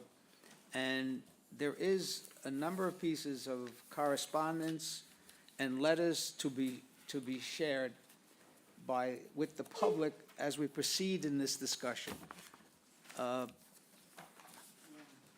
We have a process for hearings, and it makes it a lot easier for me, but in this case, we have a stop work which was issued on 162 Shore Road, the salt box, which this commission declared historically significant, and the applicant, I believe, concurred. And we proceeded with a determination, and the determination was very simply to save the salt box, move it to the front of the property, and proceed with a number of renovations, which we concurred with. I think it'd be appropriate for me at this particular point to read a memo Gotta find it, guys. A lot of paper. That the chairman wrote on September 16th. As the construction on 162 Shore Road proceeded in recent months, we have observed and were very pleased that the efforts to relocate the salt box to the front of the property. As presented during the hearing of February 2024, in accordance with the approved determination of the commission. Unfortunately, in recent days, the vast majority of the salt box were demolished. Needless to say, the demolition of the historically significant of a significant property is great concern to the community, and specifically what was to be avoided. The Historical Commission did not impose a demolition delay on the project, as we understood there was an agreed-to plan to preserve the majority of the historic structure. As the applicant agreed to exercise necessary care to execute the conditions of the determination, I requested that a stop work on this part of the 162 Shore Road project be issued on September 15th. The Historical Commission formally requests the applicant and the architect responsible to, at the October 7th meeting where we are today, and provide an explanation of what transpired and what remedies can be implemented. It is my understanding that the stop work will not be halted until this agreement is approved by the Historical Commission. Subsequent to that correspondence to Mr. Litchfield, there was a correspondence from the builder, Mr. Whitler, and dear commission members, this is October 18th. I'm writing concerning our project at 162 Shore Road, which has recently been put on a work stoppage. Firstly, I readily admit the Whitler brothers should have done a better job of communicating and engaging with all of you in the early stages of this project. Most importantly, I promised you nothing of historical value has been demolished or thrown away. The renovations of 2007 impacted three sides of the building: the roof, the floor systems, the flooring, interior trim, windows trim, fireplace, and chimney. The historic elements, including the Shore Road elevation and a portion of the north elevation, as well as two mantles, the face of the hutch, the three doors, have all been saved. It is true the project architect, in meeting with you, agreed to infill rather than demolish the southern and northern facing walls of the front, all of which were built in 2007. Once we begin that work, we quickly realized the structure wouldn't work, that structurally wouldn't work. At that point, we should have invited you to the tour of the site and discuss the issues. Instead, we move forward. For that, I am sorry and can fully appreciate your anger and disappointment. I apologize for my anger and disappointment on the September 19th days. I was taken aback when I saw it. Let me finish. I need you to know that the episode has really upset me, and from an early age, I have the passion for history and architecture. Graduated a degree in historic preservation as I sit on the Historic Commission in Medfield, where I lived for 30 years in a 1780 salt box. My company, my company over 35 years has won numerous preservation awards for historic preservation. Whitler Brothers, hired by clients just as the owners of this property, specifically because of our expertise in the area, we would never carelessly demolish an historic structure. Please reach out to me at any time. I look forward to discussion on October 7th. Here we are. Now, let me say this, and I appreciate the letters and the correspondence from Mr. Whitler, but, you know, quite honestly, between myself and discussions with Mr. Briggs, the building commissioner, and zoning enforcement office, you know, quite honestly, I was upset. I really felt this was grossly negligent, you know, in terms of what happened. You know, I'm sure there are reasons. He said, she said, you know, correspondence, but there was just negligence on part of yourself. And we're here today to talk about it because Mr. Briggs informs me the process. I'm not familiar with this process. I don't think we've ever done it in the 20 years I've been in the commission, you know, with a stop work with this magnitude. It's up to us, the commission, to discuss this and determine what the next step is and provide some guidance to the building commissioner on whether or not we agree or disagree. I think that's sufficient preamble for anything. But I appreciate your patience in that, Bill, and I'd like to turn it over to you to proceed. Thank you, Mr. Chairman. Bill Litchfield here on behalf of the several people who were involved in this. With us today is Doug Whitlow, whom you know from many experiences over the past. Also Tom Jennings, who is one of the beneficiaries of the trust that owns the property, and from Hutker, Tom McNeil, our architect. In your letter, obviously, you requested that we appear to provide an explanation of what transpired and what remedies could be implemented. That was sent to us on September 16th. And as soon as that happened, I was in touch with Mr. Jennings, with Hutker, and with Doug. And Doug did respond to you, and I know that he would like to make a further presentation. As much as I enjoy all of you, I didn't want to be here today. I didn't either. You did not want 162 Shore Road to be in front of you today. Tom, Michelle Jennings, and Hutker, and Doug did not intend that to happen either. In his letter to you, Doug acknowledges that there was, whether we want to call it a violation of protocol or a miscommunication or a screw-up, to use a fine legal term. It ought not to have happened the way it did happen, and we acknowledge that. So if I could, Mr. Chairman, if I could turn it over to Doug, who can give, as you requested, an explanation of what transpired and what remedies can be implemented.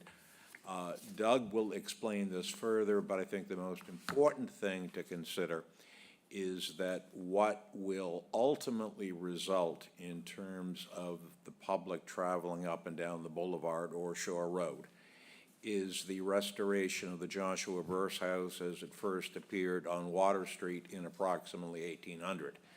That Doug has retained the historical materials which were removed. They will be reassembled on site. So if I could, Mr. Chairman, if I could turn it over to Doug Whitlow. Thank you. Good morning. I'm Doug Whitlow, and thank you, Annie. I hope you all, thank you for your time here this morning.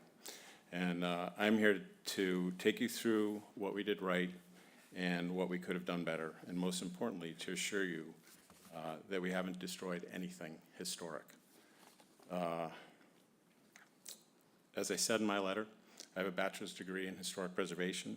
I've lived for 33 years in Medfield in a historic 1780 salt box house. My wife and I restored that, and we won an award for it. I sit on the Historic Commission in Medfield, so I sit where you sit. My company, Whitlow Brothers, is proud of the numerous preservation awards we've won, both here and outside of Boston, where we have a second office. And I certainly never have been through anything like this before.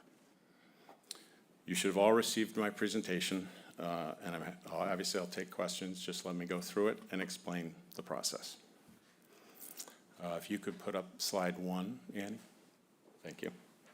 So this is what was approved for demolition on the site. And you can see the house in here. Everything else is to be removed. So the back of the house shows this dormer and the whole 1-foot add-on to be removed, meaning we're saving this end, which is now the north-facing gable, and the south-facing gable, which you see right here. So we had to flake it, but we saved this portion of the house right here because it had old material in it. Everything else was new. This was all new roof framing, and obviously to support this dormer that was added in '07.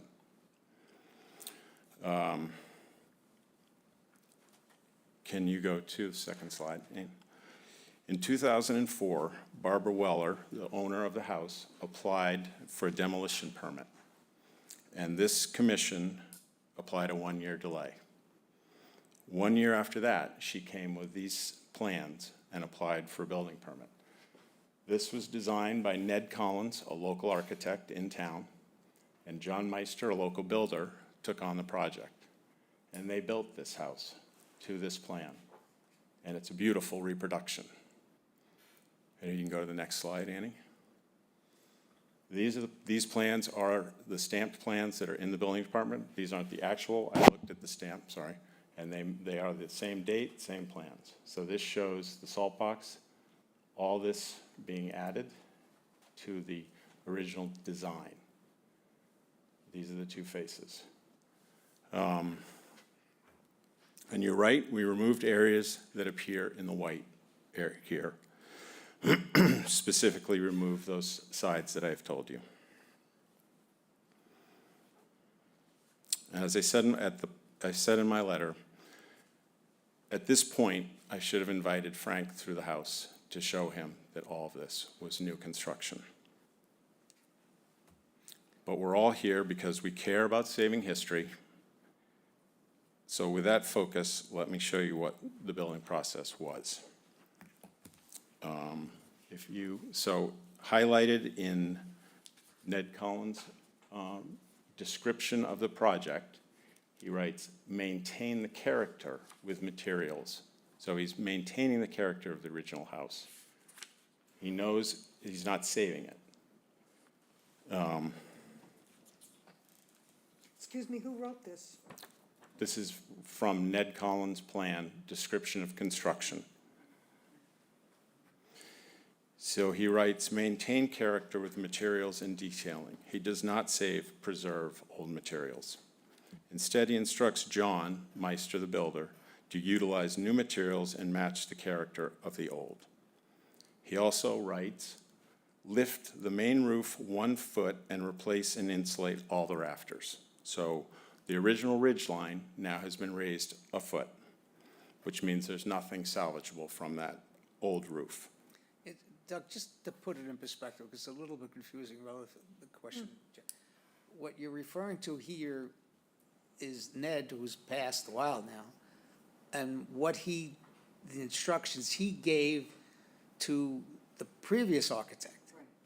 To the builder. John Meister was the builder. So and I remember when the Wellers came before me, it's got a long time ago, time flies, and we 17 agreed, years. yes, we were gonna make these changes. So what is your point that you're trying to make by showing us what Ned said a long time ago? So Ned said in 2006 that this is a description of construction on the plans that have been accepted by the town, Which are subsequent to stamped that, by the town. I guess I apologize, I'm cutting you short a little bit, but subsequent to that, what happened back with Ned when we approved the previous changes, okay? This commission took what Ned did and said, that's historically significant, and we want you to save it. Frank, can you let me finish this and Yeah, ask me okay. questions? But see, when I'm that's the done? problem of you determining what you think is or is not historically significant. Let me take you through the All process. right, go ahead. All right? So again, this is the description of work to be done on the property. And Ned said, replace sills, construct all new foundation, so basically building a reproduction. Yes. This is a cutaway drawing from his plan. And this shows, so again, this is for the building department to make sure that the builder does all of this work. This is the first floor, which is brand-new TJIs, which I will show you later in a photograph. This is the second floor, which is all 2x10s to be replaced. This is the new roof system, all 2x10 rafters. So this is all new construction. The only old portion in this is illustrated by this post, this beam right here, and this portion of the wall. That beam is the only beam that's left in this house, okay? So notice this wall, which you see a fireplace opening, a new stair, and this back wall, because you'll see this a little later. Thank you, Annie. You can go to the next. So this shows the house on its foundation. We've lifted it, and this shows this is all a rim board for TJIs, which are a modern building system in 2007, with Advantech plywood on top. This is the front face that we've saved. you can see below the you can see the antique sheathing across the front, right here underneath the shingles. So this is old sheathing right there. You can go to the next slide. This is looking in the side of the building. This is that fireplace that you saw in the cutaway opening. This is the door. This is all new framing. This back wall is approved to be demolished. This is the floor system for the second floor, all 2x10s, all Advantech plywood strapping. This is all new construction, the whole house. You can go to the next slide, Annie. So here shows, the illustration shows the picture of the back of the house. So this is all to be removed, accepted, in the red, approved. This is the section of the house that was in the white that we were not supposed to remove. We can go to the next. Again, I'm illustrating all new construction. This wall with the next phase is a cathedral wall. It's 16 feet tall. It has an LVL that runs across here. It has a window that runs across rafter to rafter. This, according to the approval, was supposed to be infilled.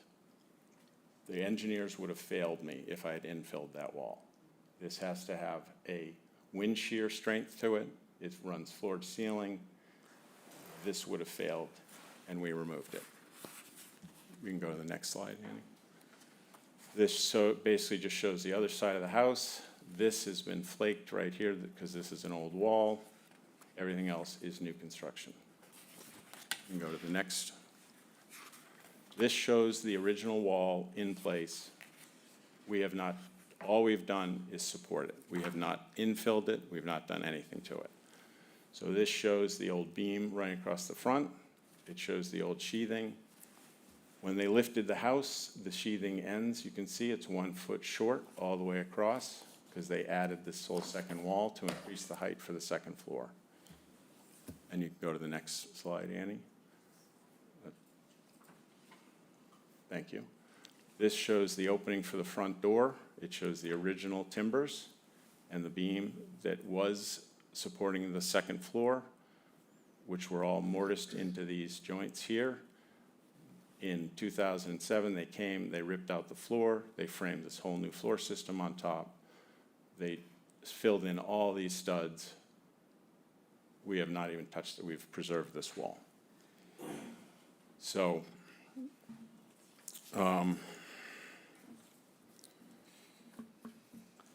the end is this face, which was the original face.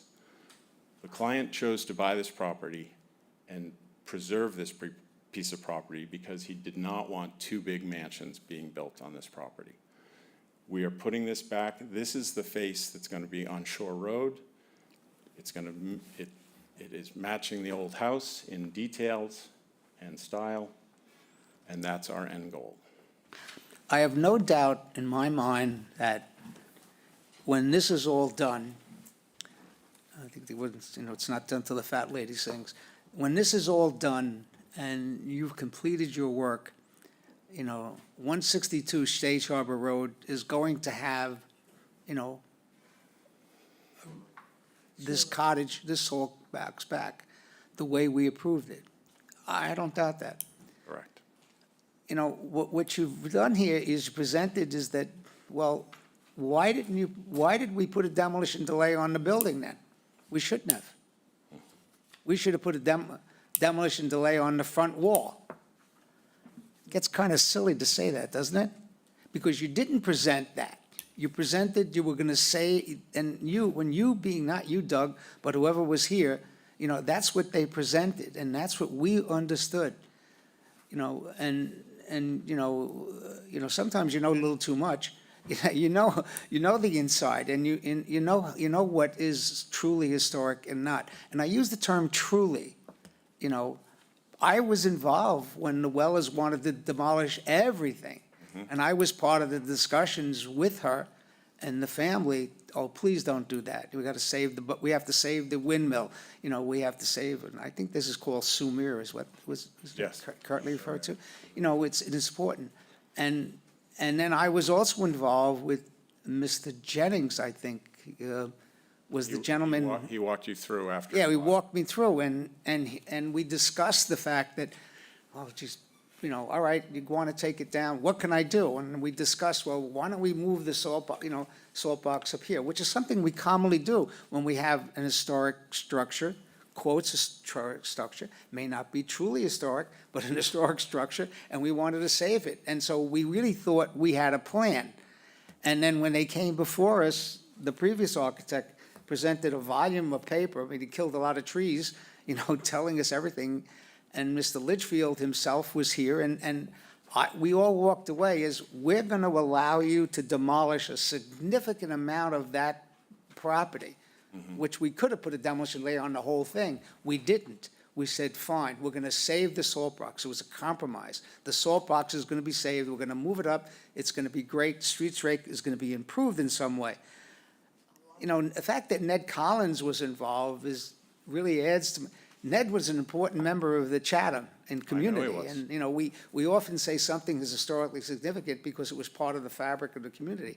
Him and his wife, I think she's still around, are a significant part of the town. So anyway, I'm getting a little bit off topic. So that's part of the problem we have here, okay? Yeah, you can make a very strong island that this 2x4 was in 1950 and this one is in 60.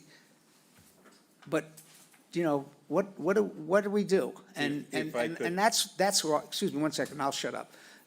That's where I feel the gross negligence was. Negligence, I'm saying it right. What did you do? And that's a problem. I'm sorry, Bill, go ahead. Thank you. I just wanted to try to respond. Again, what we were asked to do was to provide an explanation of what transpired. Yeah. And I think that what Doug has done, fully acknowledging that the process was not followed properly, but he has done his best to explain that, and I represented the Weller family back in 2004, 5, 6, and 7, so I'm fully familiar with what happened.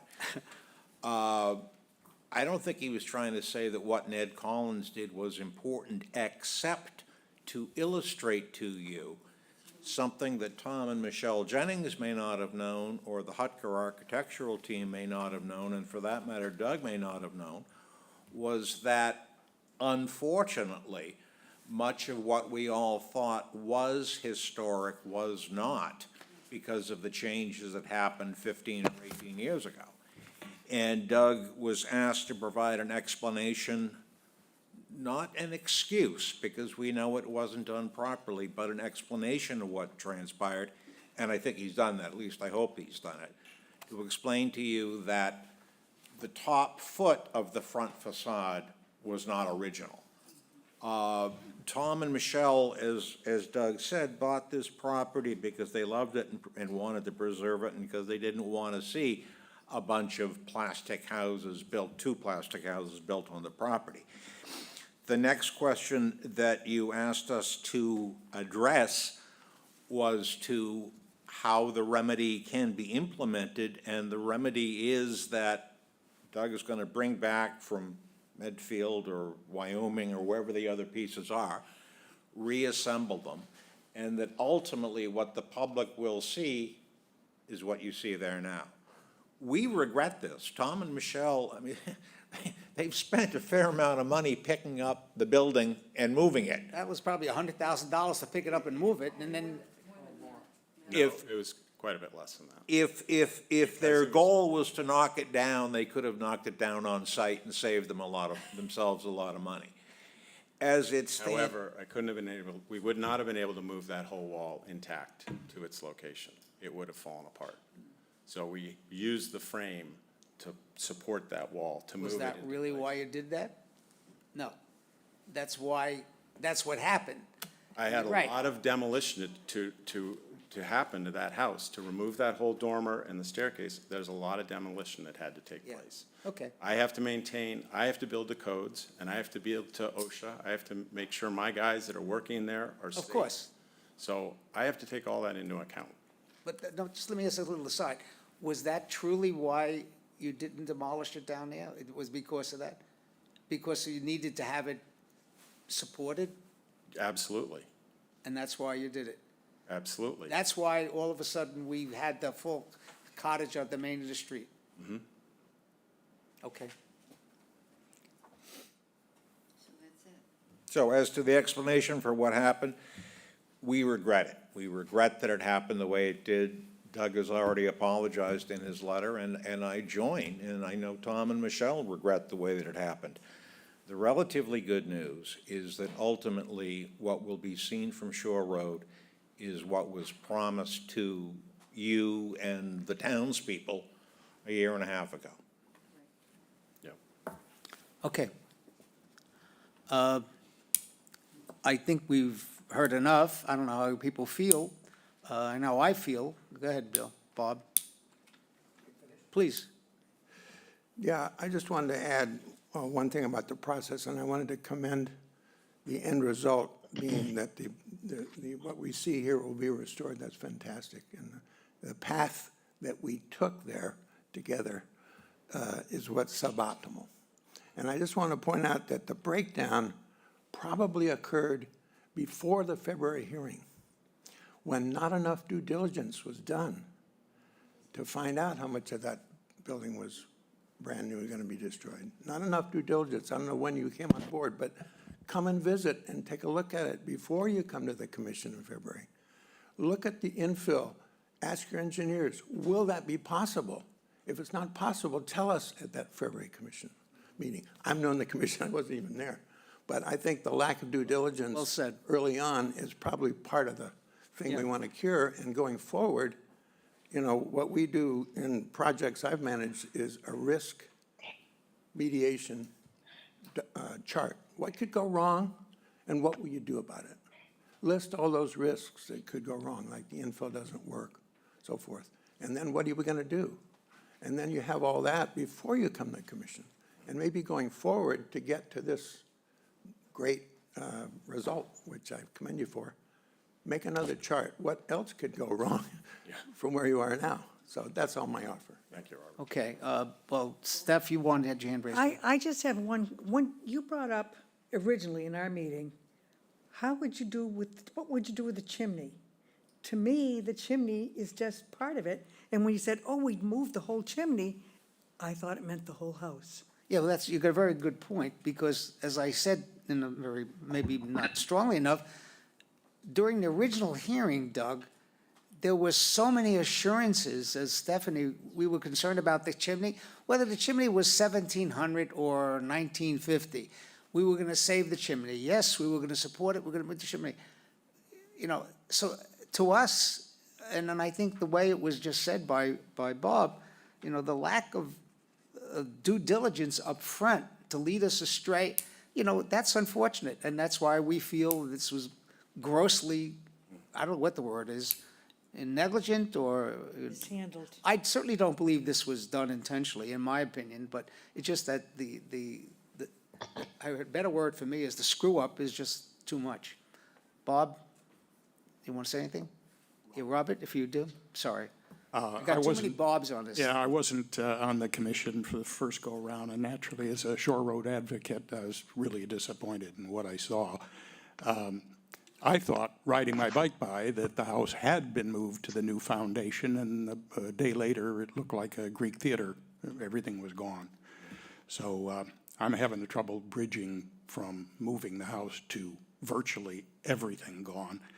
So now, rather than point fingers and just punish everybody, we got to come up with a solution to get this house back. And I think you know how we all feel about it.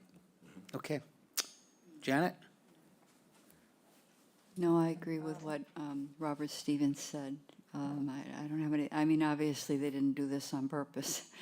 And I think it's more complicated than people realize when they get into moving these things, so.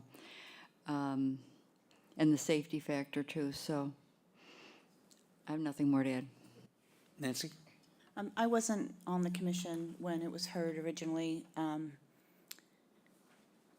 It also, but it makes me think that not only, you know, due diligence, but maybe we need to think about clearly articulating our expectations about we are not imposing a demolition delay with contingent upon this, this is our expectations of what we expect to see. If they had been articulated, then it might have been a more clear path to saying, well, we laid it right out, so that we know that what you're saying and what we're hearing and what we approve is all the same thing.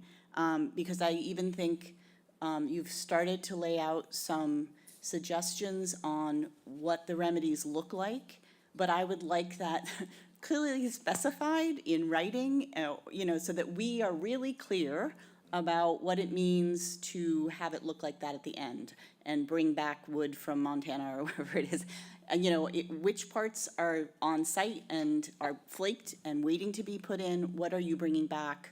What is the remedy that you're proposing? I think we need to ask for these things to be in writing, and when we make a decision, we maybe want to think about doing more than just saying, as you presented it, but like, if we're really worried about or concerned about particular things being in place, we should articulate that in writing in our decision. I'm not sure how that works, but. Well, let me say this. Sorry, go ahead. If I could, and Mr. Briggs can confirm this, but obviously this proposal required approval from several boards, Conservation Commission, Board of Health, as well as your own. The Zoning Board of Appeals special permit references the Hutker plans dated whatever day they are, and that house will be replicated. That's part of the decision, and I don't know whether you want to respond further to that, but it'll be the house that was proposed. If I could. What do you mean the house that was proposed? I'm not sure. The appearance of that is what will be rebuilt. Yeah, but. But I'm sorry, that's not- we're worried excuse me, about. Dennis, that's not what we approved. We didn't You approve. approved that. No, we Approved didn't, this. excuse We me, didn't. excuse me. Serve. We didn't approve the appearance of it. We approved that. That's the difference here. Well, let's, hold on, guys. That's the difference here. Yeah, we got other boards, you got zoning, you got all the other ones, that's fine. But Mr. Briggs, thank goodness, in Chatham, he follows what we do. If we say we want it painted pink, we don't have that authority. He says, yeah, you put it painted pink. And so that's the difference here. We didn't say appearance, we said that one, okay? And the fact that that's not what happened, that's the gross negligence, in my opinion. Having said that, let me back up. Nancy, just hold on. You made a very good comment. If we were to write everything that happened at the hearing, it would be about 90 pages long. We don't have the staff, the town doesn't I'm not have the talking money. about Let me finish. We don't have the Everything money. that happened, I'm talking about the upshot Let of me, our let me finish. I understand that, but you also alluded to what happened at the meeting. A lot of what we do is based upon trust, that when somebody says they're gonna do something, they do it. And how they do it, we don't tell them how to do it exactly. We just look at the end result. And that's the difference. And we rely upon the hearing, the notes, the video. That's the testimony giving, and we expect it to be followed. And I agree with you relative to what's going to be next. I guess also, I guess just to the point of what, I don't want to belabor it, but we are not concerned, we actually don't have purview over what you put up after we approve a demolition. We approved a lot of demolition and did not delay that demolition because of a plan that showed the preservation of That structure. 3 walls of the structure as it was at that point, new and old.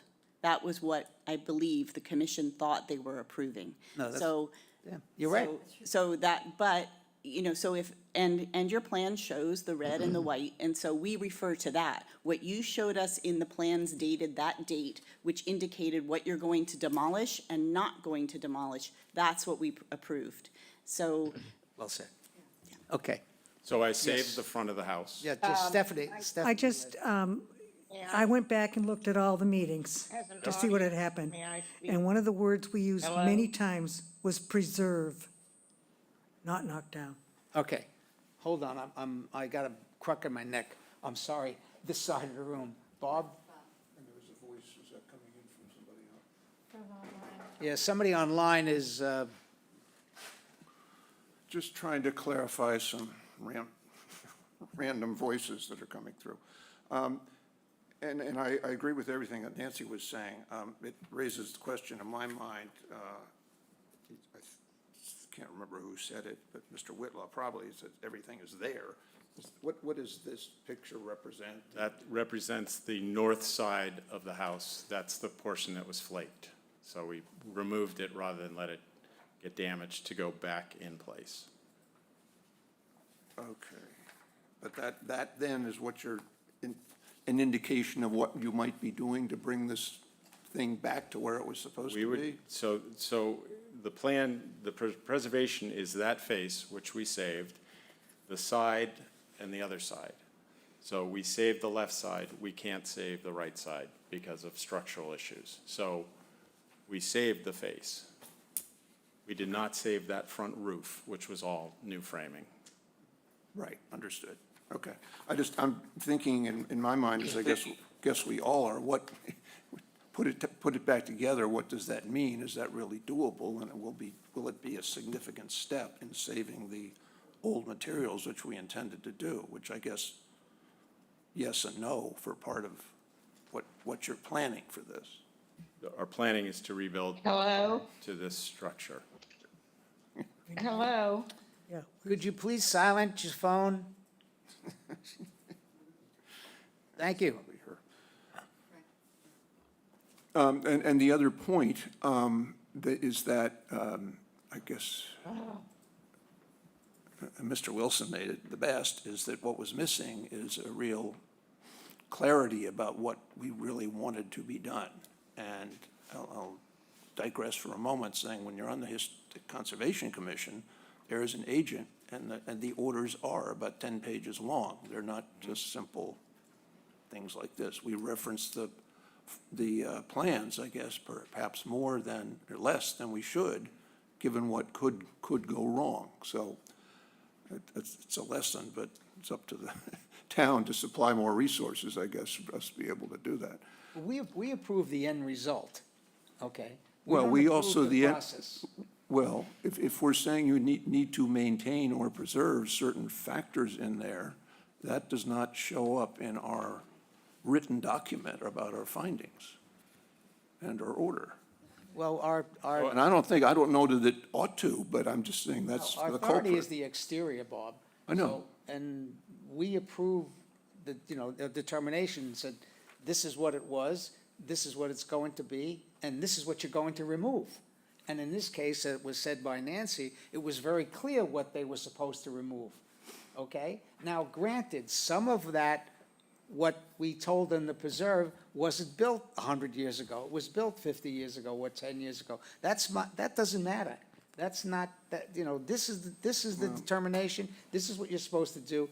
If you disagree or something happens during the construction, and from a structural point of view, from a safety point of view, pick up the phone, Mr. Briggs, a very accessible guy, and we would have done it. So, And we are very much aware of that, Mr. Chairman. And again, I want to reiterate further what Doug has already said. We acknowledge Yes. readily that the process wasn't followed. We apologize, whatever the appreciate right that. words are, we know that. But as a brief comment on something that you said, obviously, as you know better than I, that preservation of historical facades and preservation of historical materials is important. Preservation of something added in 2007, notwithstanding that the process wasn't followed, but preservation of something added in 2007 is somewhat beyond what most of us think of as the commission's goal. that's correct. That's correct. But it's a process that's got to be defined. Look, ladies So and gentlemen. I acknowledge that, and I apologize for that. And I The understand. process was I broken. understand. But it's also hard when you open this up and everything is from 2007. And I know that I'm supposed to look at it and go, no, it's old, but it's not. And it's all tied together as we move forward with this structure, Understand. so. Well, it's a big job, and you got a lot of work to go on, and I can appreciate, making 100 different decisions. I think we have understood what has happened, and let's not go back anymore. The question at this point, we got two questions. what are we going to do? What are we going to ask the applicant to do as a remedy to it? And whether or not there is any, if there was a violation, and I think the building inspector and myself as chair felt there was a violation. They violated the determination. The road to hell is paved to good intentions. They had good intentions, well, sorry, okay? And there needs to be some kind of remedy, and in my mind, there needs to be some kind of acknowledgement of a penalty of what they did, or why they did it, so we don't do it again, okay? And that's how I feel. Now, that's me speaking personally. So I guess, let's take the easy one, I think, the remedy. And I think we have indicated more than once during this conversation that you intend on proceeding, and I'm going to say it and you tell me yes or no. You intend on proceeding with the plans to restore as much of the historic material, quotes, the truly historic material, and I'm even going to take it a step further, or the material that was there, which you may not have determined that, I don't know if it ended in the dumpster already, so that you can't take it back. But obviously what you set aside, if I understood, was those things that you felt were truly historic. So as part of what you're going to do is you're going to put that back as best as you can, and I guess the term you use, infill, and proceed with that construction. How long do you think that's going to take? I think you'll see that structure up in a month, the outline of that structure, Okay. less than that. Not the interior, but the exterior work Exterior, with about a month? yep. Okay. And the Yes. historical materials will be added, installed as process goes forward appropriately. Understand. Yes, Robert, you got a quick one relative to Yeah, that? we're all looking at this photo here. About the back of the property, do you have a photo similar to this, so we have some idea of how the whole thing's going to look? No, that we already approved. Is it going to look like this? No. Were you on the commission when we approved this? No. Okay, we'll give you a copy of the application. I'll cut. But I don't think we should, this is not a hearing, I don't think we should address any changes to what we've already approved. We got enough complexity here, in my opinion. Yeah, I wasn't suggesting changes. I just wanted everyone to be clear. I'm sorry, wait a second, slow down, guys, I can barely hear one of you. All I'm asking is to see that everyone on the panel here is clear what the entire three-dimensional house is going to look like. From the So front that and the we're back. not back here again saying, oh gee, we didn't think about that. Well, I depend upon Mr. Briggs and the building department to ensure that what was approved and what the building permit, was approved, that's what they're going to do. I don't think we want to go back to it. You're not planning any different changes relative to what was approved. Not without a direct contact with the chair of the Historical Commission. Okay, yes, Bob. Yeah, just a brief comment, that if there are milestones along the way going forward, like the 2-month projection that you made, that you feel we should review, maybe we want to have a brief Well, he's email or- indicating 30 days. You mean to provide a schedule of how he's going to Well, proceed? no, I just, if they're halfway through the reconstruction, they want to invite us to a site visit or something, that would be not very good, to prevent what happened. Well, we have that opportunity in the form of Mr. Briggs, okay? In this commission, we are not inspectors, okay? Okay. And we shouldn't be. If we have a question, we have a problem, we should call the building department and say, could you look at that? Got it. And he will. Jay, am I saying that correctly? I don't mean to put words in your mouth. No, that's fine. You did a fine job, Frank. Say again? You did a fine job. Thank you. No, I mean, it's important that we not become, okay, all right. Anybody else relative to, no, let me proceed. We would certainly be willing to come back if you wanted us, Doug or I, or both of us, if you'd like us to come back. Okay, fine. We can set up a weekly coffee if you I'm want. getting a little pink hand raised online. Yes, there's somebody online would like to comment relative to this particular stage?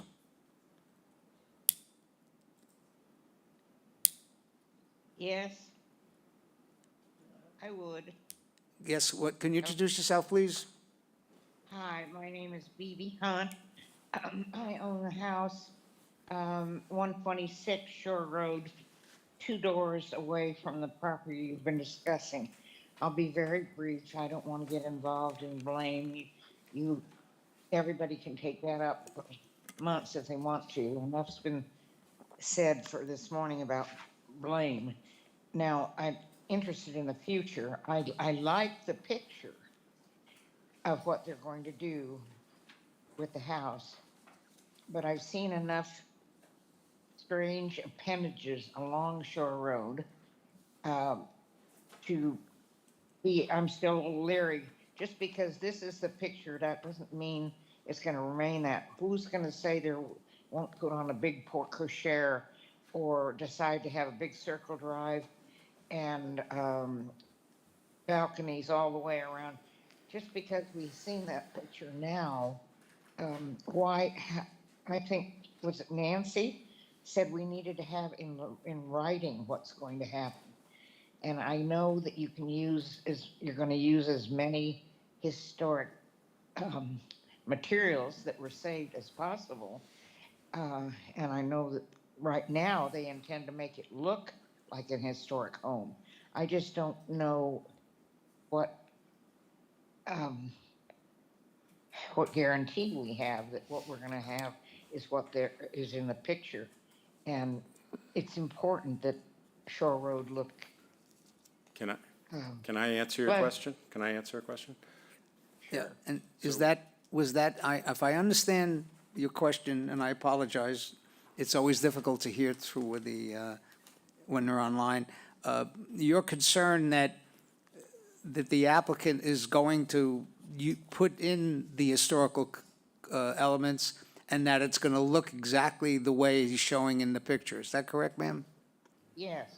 Okay, let Mr. Whitler wants to answer that, and I'm fine with that. So we are going to build, that picture was taken from the final drawings.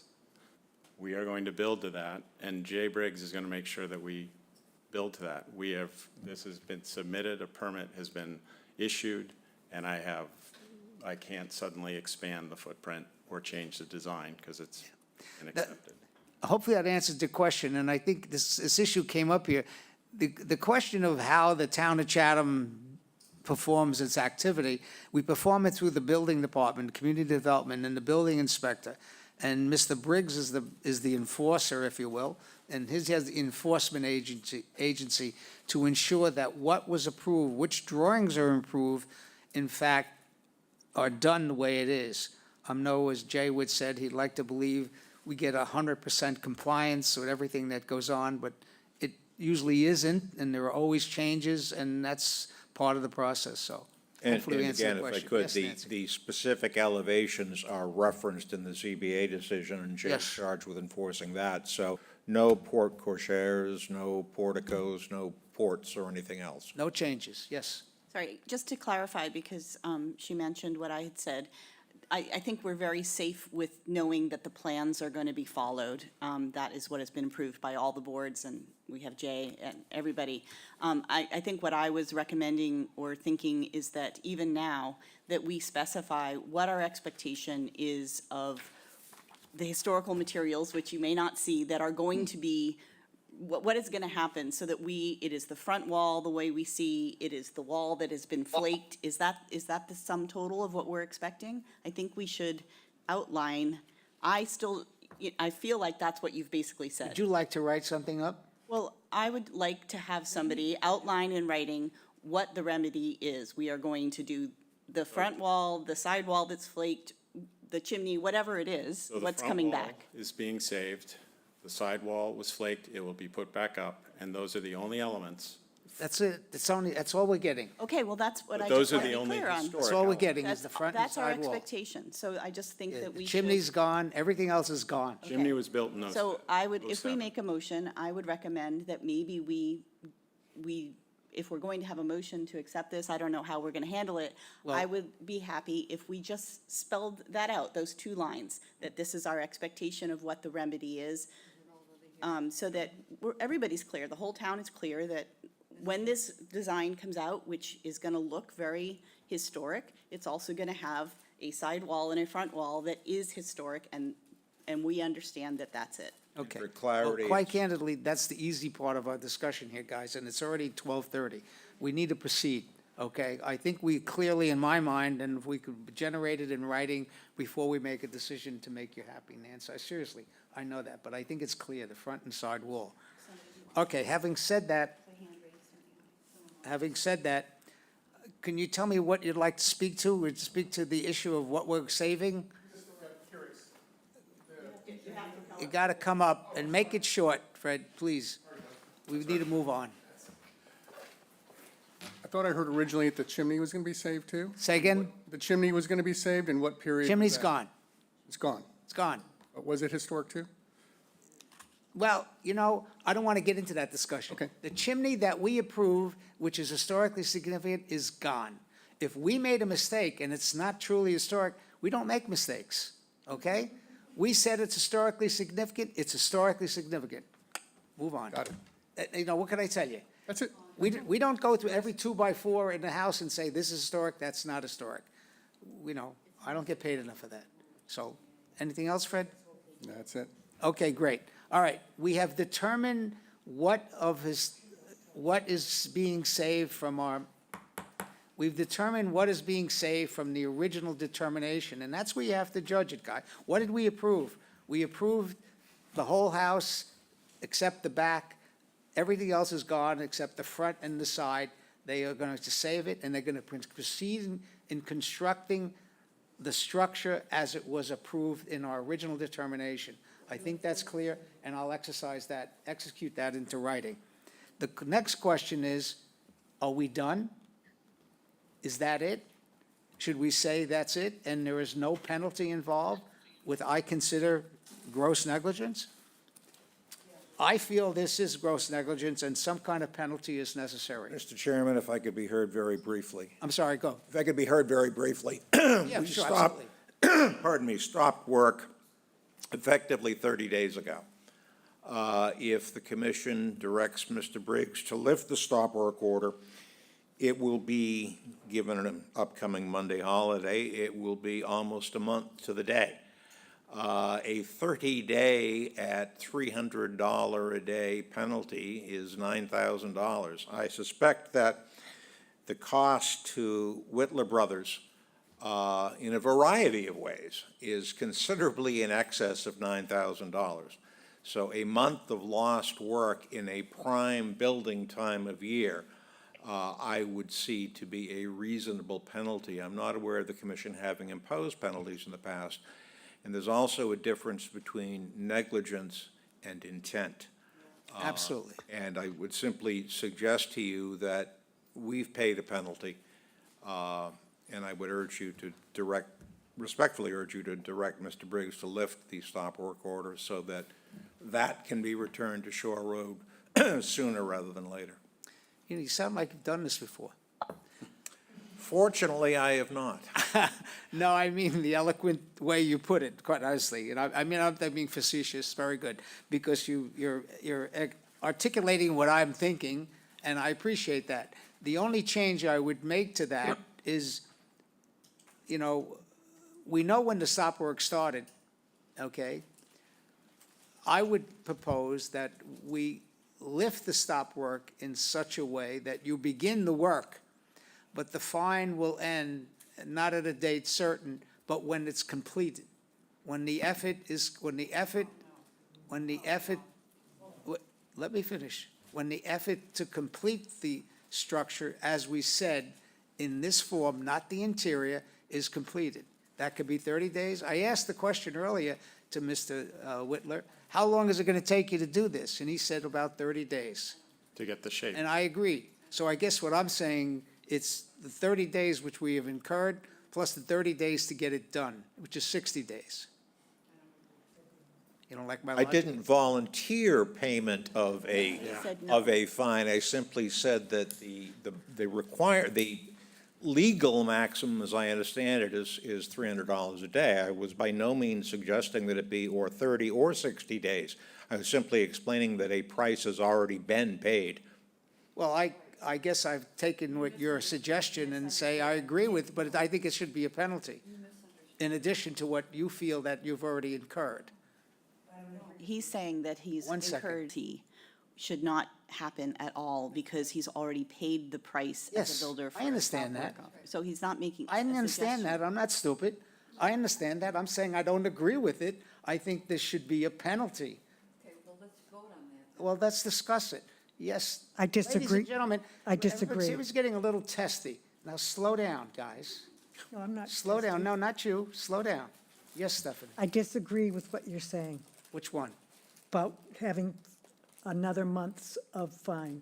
You don't think there should be any penalty at all?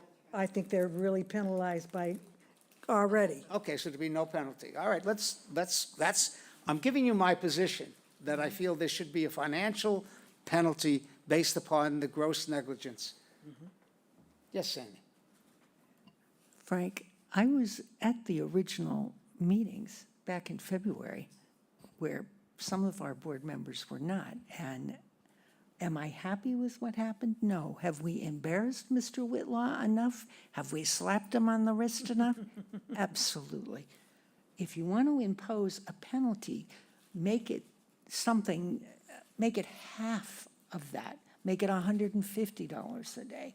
If we have to impose. How long?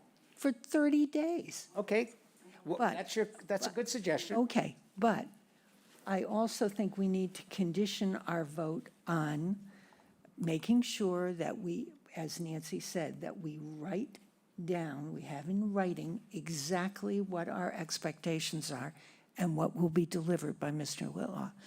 I worry that, am I hearing correctly, the framing of this house you suggest will be finished in 30 days, and the front will look like that?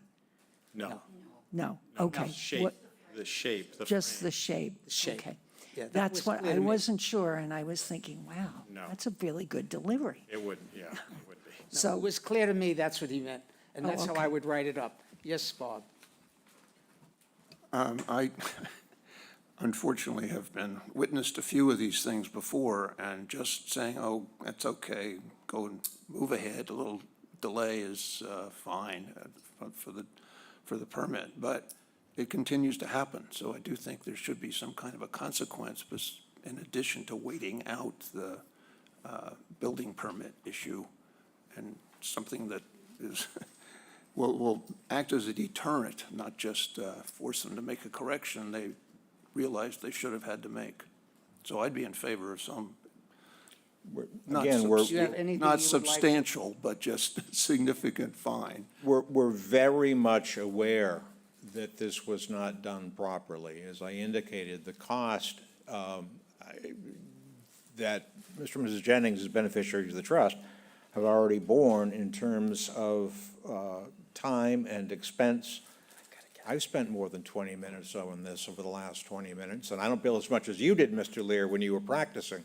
But my point is there have already been significant expenses to the Okay, applicant. we got that. Let us continue. Bob, how far do you, what do you suggest of a penalty? I don't really have a suggestion. I don't really have a suggestion as to what would act as a deterrent, but it may be more symbolical than anything else. But let's just say as Well, we need a suggestion, guys. We've got to move this along. $150 a day for the 30 days. There you go. Bob, go down the other end. Is that additional Additional to what? to the 30 days that we've already had? Is that in another 30 days? No. No, just the, First 30. during the period of time that the building permit was in effect. Yes, Bob? I concur totally with Robert Lear's suggestion. I think that's appropriate. $150 for 30 There days. should be some kind of token thing, and I think if you divide it by all the billing rates of the people in the room, it's Okay, almost Bob? more of a token. Go. I don't know about that.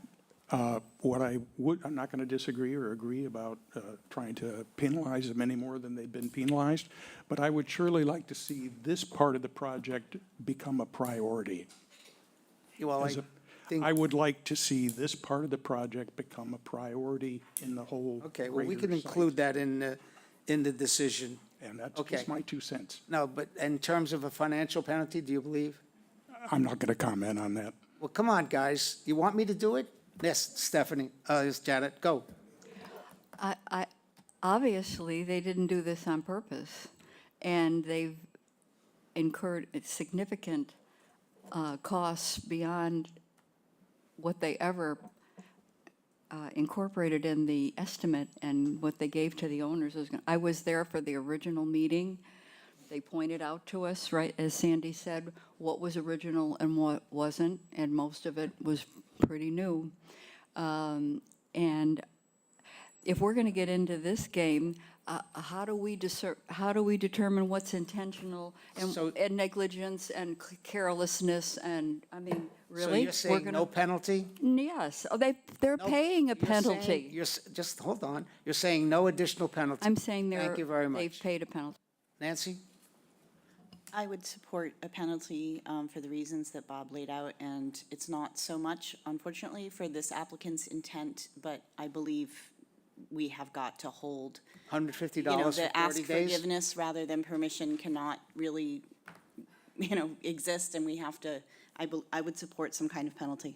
What, can you be specific?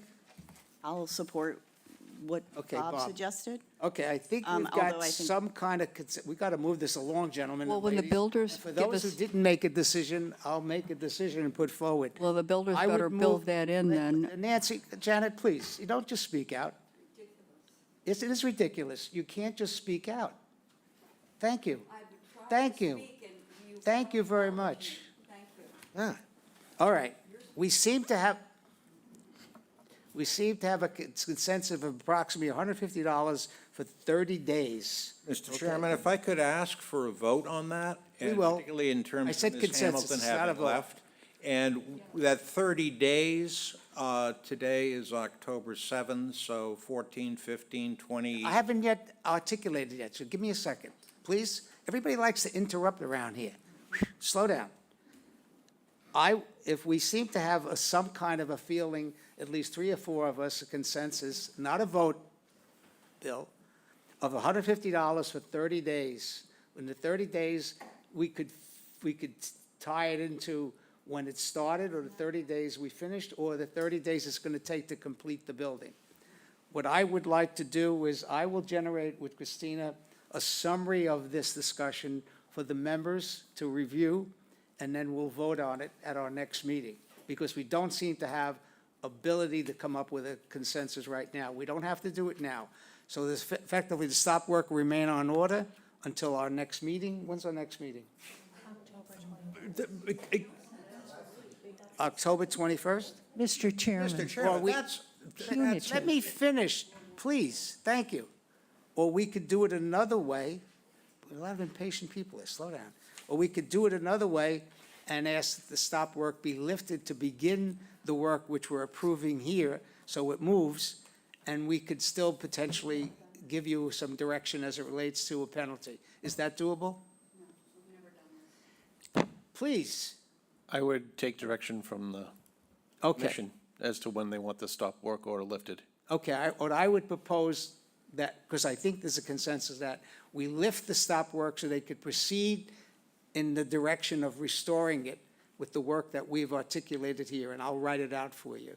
And that work would be to put the 2 sides back together again of these so-called truly historic, and to proceed to rebuild it, the structure, to get back to the framing situation that existed. I would just want a date from you saying when the stop work order is to be lifted. Fine, we I can think do that. Mr. Litchfield suggested after the holiday. if I could, when can you start, Mr. Whitler? I would start immediately.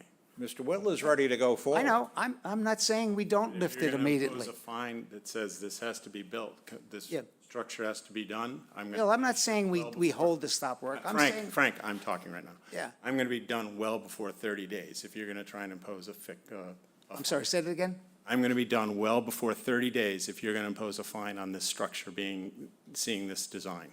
this No, element. what I think is generally being discussed here is lifting the stop work immediately so you could proceed, but also potentially a consensus, which doesn't exist yet, and as Mr. Litchfield pointed out, one of the members left, was that a fine of approximately $150 a day for 30 days, whatever that comes from, that's the fine. But what I'm going to do is ask Mr. Mr. Briggs to lift the stop work immediately so you can proceed in accordance with the discussion we have. and at our next meeting, we'll vote whether or not there would or not be a fine. Is that doable, Jay? Are you going to be providing me with some language on the? Yes. Incorporation of the materials? Are you going to get that from the applicant, from Mr. Whitler? Incorporation of materials? Incorporation of the historic materials. Yes. I think it should be Doug, produced if you could do that, by him.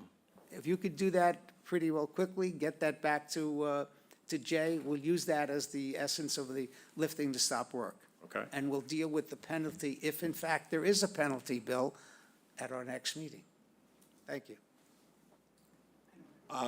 My only concern about that is we've got 4 people here today. They might all feel it appropriate to be here for another meeting to discuss a penalty. Well, I think it'll be a yes or no at the penalty. Yes, excuse me, 1 second. I think it'll be a yes or no whether there's a penalty or not. Either the motion fails or it'll pass. You want to say that you want to come back and argue whether or not a penalty should be imposed? I had generally thought that hearings were in order to hear, but I defer to you, Mr. Chairman. Yeah, well, this is discussion and not really a hearing per se, okay? And we'll put it on the agenda for the next meeting. Just wait a second. I'll put it on the agenda for the next meeting for an item on the agenda, and then we'll take a motion, okay? We can't take a motion unless it's on the agenda. And there is nothing on here, it's just the discussion. Actually, in candor, that's contrary to the agenda if Ms. Bassett would like to refer to what it says about fines. I'm sure understanding. 1 second, Janet, yes? May I say something? I guess so. I just would like to point out that Stephanie Hamilton is not going to be at the next meeting because she's having surgery on her ear. Okay, fine, thank you. However, We still Mr. have a Cha- quorum. All right. The reason I wanted to do that, members of the commission, is we don't have a clear consensus. I'm going to write it up and provide some documentation, as Nandy suggested, and we'll have that at the next meeting, if that's acceptable. The other thing we can do right now, if you want to, we can take a vote, all right? I will put a motion in effect. I vote that I move we provide an immediate lifting of the stop. You got this, kid? An immediate lifting of the stop work in accordance with the discussion here related to restoring those historic elements which are still at the site and incorporating it into the design which was previously approved at our determination. Effectively put it back the way we approved it. We realize that this will not include all the historic materials, in our opinion, but new materials in order to complete that effort. I further, in this motion, that we impose a fine of approximately $150 a day for 30 days, which is the time of the stop work, and whatever that adds out from arithmetic, whatever that is, $150 times 30, that's a fine to impose on the applicant for what we consider was a negligent situation, a grossly negligent situation. Is there a second? Thank you very much.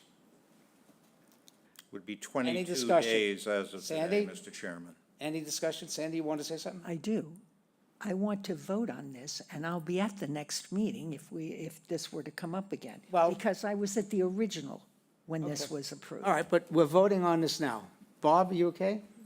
I would like to ask Mr. Litchfield a question, because he Go. made a comment about this not properly being noticed on the agenda, or suggested that possibility. No, I was suggesting that the word fines is in the agenda. Oh, okay, I thought you said whatever was there was not. It says possible recommendation of penalties for noncompliance. That's what I was saying, Mr. Laird, that your agenda refers to fines. I would simply point out that if the commission deems something to be appropriate, it's 22 days, not 30 days, since the stop work order. And I'm not sure it's going to have a deterrent effect. I'm not sure Mr. Whitler needs one, but that's up to the We commission. can agree to disagree on that one, but I understand. All right. thought you the said two that lawyers. the agenda says fines. It does not. It says recommendation of penalties for noncompliance. Penalties, my apologies. Okay. So in your opinion, are we legal to do it? Yeah, I think there's enough notice, and I don't think Mr. Litchfield is claiming a lack of notice that a fine issue might come up. No, lack of notice is not my concern. Okay, legitimacy, I guess, perhaps, or appropriateness, or whatever. Okay. I take it that the applicant doesn't feel we should penalize it, in addition to what we've already done. All right, so we have a motion, we have a second. Come on, guys, we got to get rid of this one. Is there any other discussion? Okay, we're voting on the motion to restore it as it is, and a penalty of $150 for 30 days. Mr. Lear? It is. That's what he wants. I'm sorry. I vote yes on that. Yes. I think that's it. But I'm outside this room. Sandy? Correct me if I'm wrong, but I think it's 22 days. Say again? Isn't it 22 days? Excuse me, I 30 think days. that Frank is not imposing it for 30 the period of the excuse stop me. work. You're imposing 30 days. I'm opposing, I'm lifting the stop work. And that the penalty, I'm just he's not trying to impose the penalty for the period of the stop work. He's imposing a penalty of 30 days that is. I'm glad everybody wants to interpret what I'm saying. I'm saying $150 for 30 days. What but 30 the stop- days, Mr. Chairman? Please explain to me. What 30 days? 30 days. I want to do the arithmetic. You want me to do the arithmetic? What is 30 times 150? 4,500, we're all fully Thank you, aware Rich. of that. Thank you, Rich. That's the penalty. Okay. I was using the 30-day, $150 a day, which was, come on, let's. What 30 days? If you want to say $4,500, Mr. Chairman, say so. Well, I'm going to say the arithmetic of 30 times 145, which is for 50. Bob. Where does the Bill, 30 come from, Mr. Bill, Chairman? The 30 days was referred to your comment that we've already have a 30-day stoppage at 300. And Bob said, well, maybe it's not 300 for 30 days, but 150. And I said, fine. So I used his language. I apologize to you if you were insulted by my lack of Not arithmetic. insulted, I'll be quiet, Mr. Chairman. It's Thank you much very better. much. I appreciate it. Okay. Bob, that was a yes. Anybody else not understand what we're voting on? I understand. Bob? Either one. I understand. Yes? Is this, you starting with me? Yes, sorry. I vote yes. Yes. Robert? Reluctantly, yes. Yes. Sorry, Nancy? Yes. Okay, Stephanie's not here. Janet? No. Okay, chair votes yes. Okay, I will prepare, I'd like to vote. I got you voted yes in the beginning. Oh, okay. I got you the first time. You were the first one I asked. What, these guys must have taken something before this meeting. Okay, here we go. What I will do is generate with Christina a narrative of what we just discussed and send it out to you as soon as possible. Thank you very much. I appreciate it, and good luck. Well, all right. I guess we should have been. That's okay. Is there any other votes that you're taking? No, that's okay. We did enough. We got a couple of quick items on the agenda for those of you who want to remain. If not, you can all resign at the same time. I can stay, Frank. We only have a 5-minute break. No, we can adjourn the meeting because it seems to be deteriorated. And anything else, I'll pass it on. Get a motion for adjournment, please? So move. Second? Second. Okay. Any comments? Bob? Yes. Nancy's gone? Stephanie's gone? Robert? What am I voting on? Adjourning. Yes. Bob? Wilson? Yes. Okay, chair votes no. Oh, chair votes yes. Oh, I didn't get to vote on this.